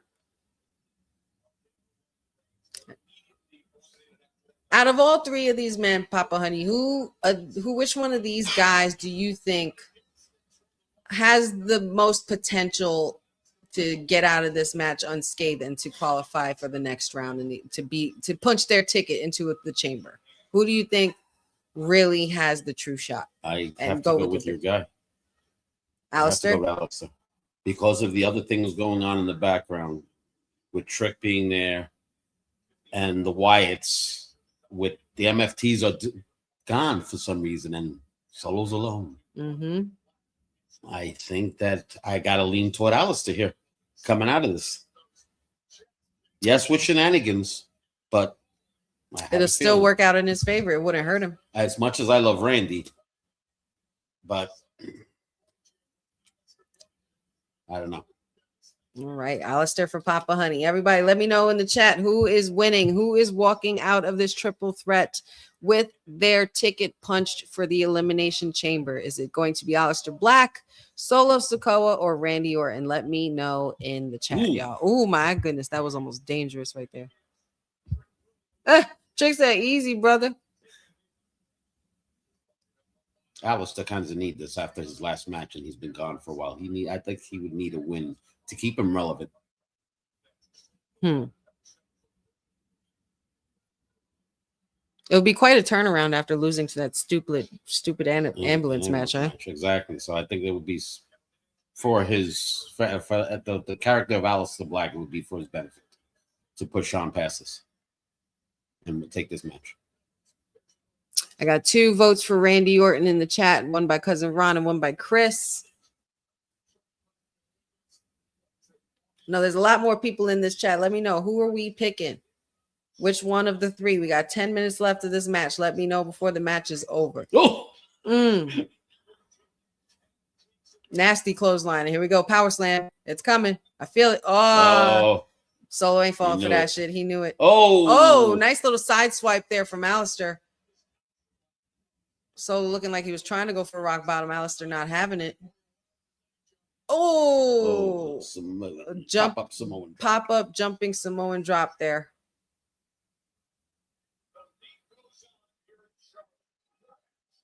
Kick out by Alistair Black. And now we go to the side-by-side commercials. There you go. There's your dates to clarify for sci-fi. Oh, yes. For the February next 2 13th weeks, through 2 weeks event, SmackDown's going to be on Sci-Fi again. Don't forget, guys, February 13th and the 20th on Sci-Fi at 8, not the USA Network due to the Olympics. So make sure you guys tune into Sci-Fi for the next 2 Fridays for when we have our watch along, so you don't miss the rundown and the play-by-play of everything SmackDown, especially with me. Solo still dominating in the corner, going after Randy Orton with some punches. He's got both Randy and Alistair sitting in the corner, and this can only mean one thing. Somebody's getting squashed. And it looks like it might be both of them. Boom to Alistair in the corner. Boom to Randy Orton in the corner. And Solo's absolutely taken over this match. And it looks like things are working out in his favor so far, or so we think. Let's not forget, Trick Williams is still outside at ringside. And we also have a lantern in Solo Sikoa's possession. That really needs to go back to its rightful. That needs to go back to its rightful owner. Period. Absolutely. Boza says Alistair. Guxigu says the black mass is so beautiful. I believe that's a great. Yeah, it's a fantastic finisher, and it all depends on the execution of who's doing it. Let's see. Jeff says Solo. Alistair Black versus Penta would be fire. I would love to see that in the future. Let's see. Mag says he'd like to see Alistair win, but he thinks that Randy probably will be the one to come out on top. So we shall see. Alistair and Solo are still in the ring one-on-one. Solo with a quick chop, Alistair with a quick elbow and a headbutt by a Samoan, and you know that hurts. Looks like he's bringing Alistair to the top rope, to the top of the corner here. 8 more minutes. A lot of things can happen. 8 more minutes. So much can happen. As long as they leave some room, we need Uncle Howdy. If Solo wins, then Uncle Howdy will show his face. If Solo loses, either way, something's going to happen. Alistair and Solo spending a lot of time here on the top rope. Some dangerous red district areas here. Okay. Solo Sikoa is down. Randy Orton picking up the pieces while Alistair is still remains on the top rope on the other side of the ring. Randy Orton looking to pick up where Solo left off before Alistair can even come up with a reversal to kick him, to stop him from capitalizing on the situation. Alistair being very crafty and using his surroundings. Enough with the commercials. Nobody cares. Really. Nobody cares about Arby's. I don't think I would ever eat at Arby's. Me neither. Not anymore. All right. And we're back from commercial. We have 6 minutes left. It's 10:54. Who's coming out on top? We got a super duper plex there delivered by the Viper onto Alistair Black. And now Solo with his own Uso splash here. 1, 2. Ooh, very close to the 3. Close to the 3. Sit down, Trick. Even Trick. Trick is getting up like. Even Trick Williams. Trick Williams giving the Kevin Hart right now, though. Just making sure to see and to confirm that that was not a 3.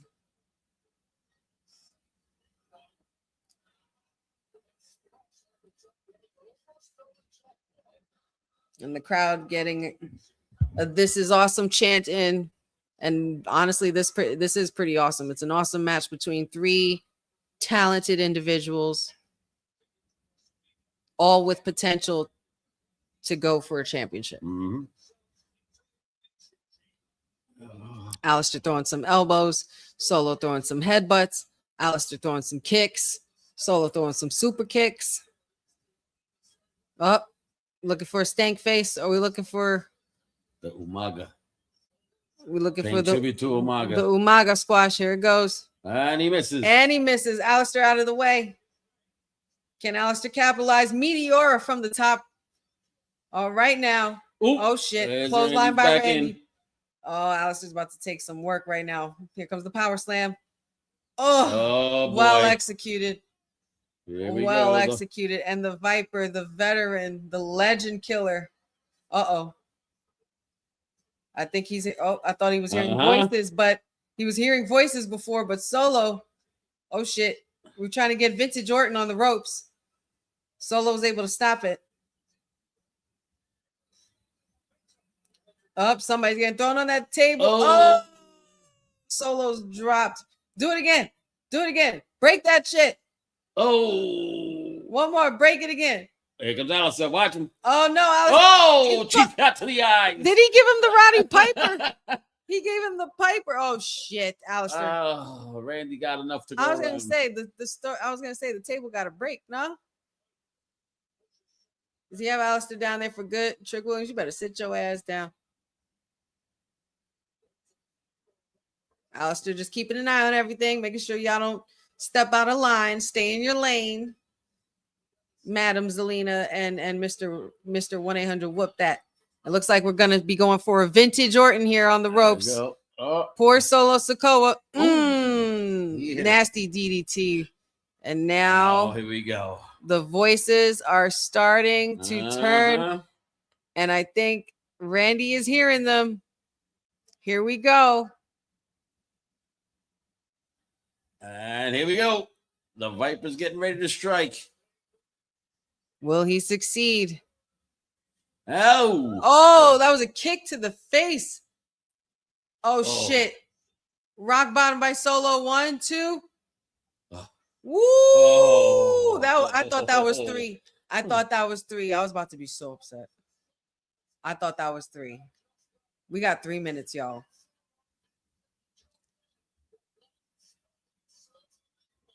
Bozo, you leave Zelina alone. I'll kick your butt.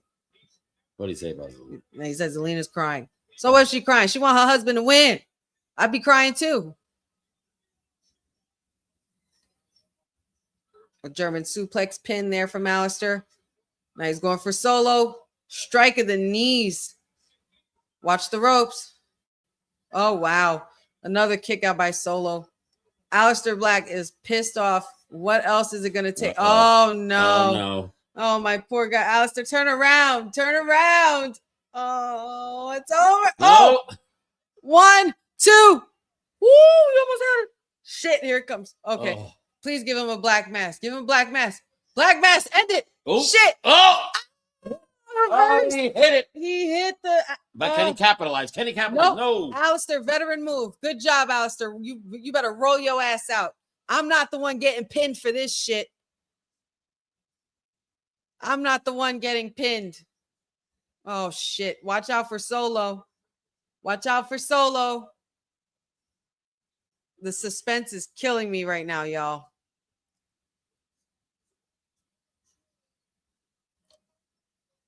Viper is not turning around. We got 1 minute, bro.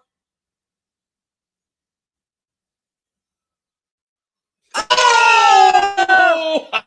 He knew it. He had eyes in the back of his head, and he won. The Viper wins. The Viper pulled it off. The Viper, the legend killer, the veteran, of course. You can never bet against the veteran. I was betting with my heart on this one. I will admit, I bet with my heart for Alistair. Watch out for Trick.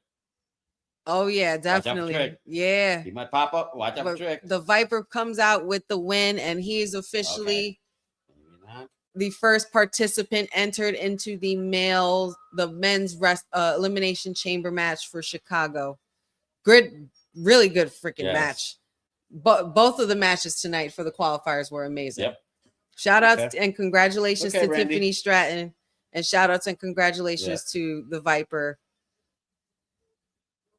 Further putting their stamp and trying to continue to make their mark on their road to WrestleMania. Congratulations to the Viper. Shout outs to WWE for putting my boy Alistair in the main event. And he was a highlight. He was very good. Overall the night as a whole, this was a good show. It was a good show. I would give this show a good 8.5. I would give it a good 8.5. Yeah. Pretty much. only because I know that there's more on the way. Yes. And I would have liked Uncle Howdy to show up, but it's okay. I know it's coming. Solo, you're gonna get your You just still gotta find out the mystery. Where was the MFTs tonight? Yep. What happened? They never explained that. So this is to be continued. Yes, definitely to be continued. Also with the women, they rocked the house tonight. Jordan Grace and Jade Cargill getting the win on Liv and Raquel Rodriguez was pretty crazy highlight. But this was definitely a fun Friday night SmackDown, y'all. And I appreciate you guys and thank you guys so much for bringing all your energy, because now, unfortunately, it's the end of our 3 hours and this is where we leave you. This was so much fun. We will definitely be back at it next week. Make sure you guys tune in to All Things Women's Wrestling Talk. Make sure you guys subscribe to the Women's Wrestling Archive and send a donation to our cause for women's wrestling, both in the indies and on the main roster. Shout outs to all my peeps in Women's Wrestling Talk, all the co-hosts, Kane, Will, Courtney, Boss Lady TK, said everybody in the house, Dion as well. Shout outs to the boys at Kayfabe. We'll see you guys next week for that too. And just have a safe and wonderful weekend. Also, shout outs to my Papa Honey, my special guest with the best hat ever. But I know you guys can always follow me. Well, you can follow Papa Honey at the 24inchpythons.com. You want to find out what the regimen to get these muscles, you can do that through that website. Also, don't forget to follow me on all the socials under Wrestling with Honey everything, Wrestling with Honey podcast on YouTube. Still, Wrestling with Honey podcast is up and running with the Honey Night SmackDown watch along. Episodes are going to be coming very, very soon. And I can't wait for you guys to see it. So shout outs to everybody in the chat. Shout outs to everybody viewing, everybody listening, and everybody who continues to support Women's Wrestling Talk, Honey Night SmackDown, and all of my peers here. But don't forget, this is the Sweetest Deuce signing off with Papa Honey from the Florida residence from our Honey Night SmackDown watch along as part of Women's Wrestling Talk. And what is Women's Wrestling Talk? The #1 women's wrestling network on the planet. You heard it here. Have a good weekend, guys. Y'all take. Thanks for joining WWT. Don't forget to like us on all social media platforms at WW Talk Pod. Like and subscribe on all video and audio platforms, like yesterday, my G. And check out our website at www.talkpod.com. Thanks for watching Women's Wrestling Talk, the #1 women's wrestling network on the planet.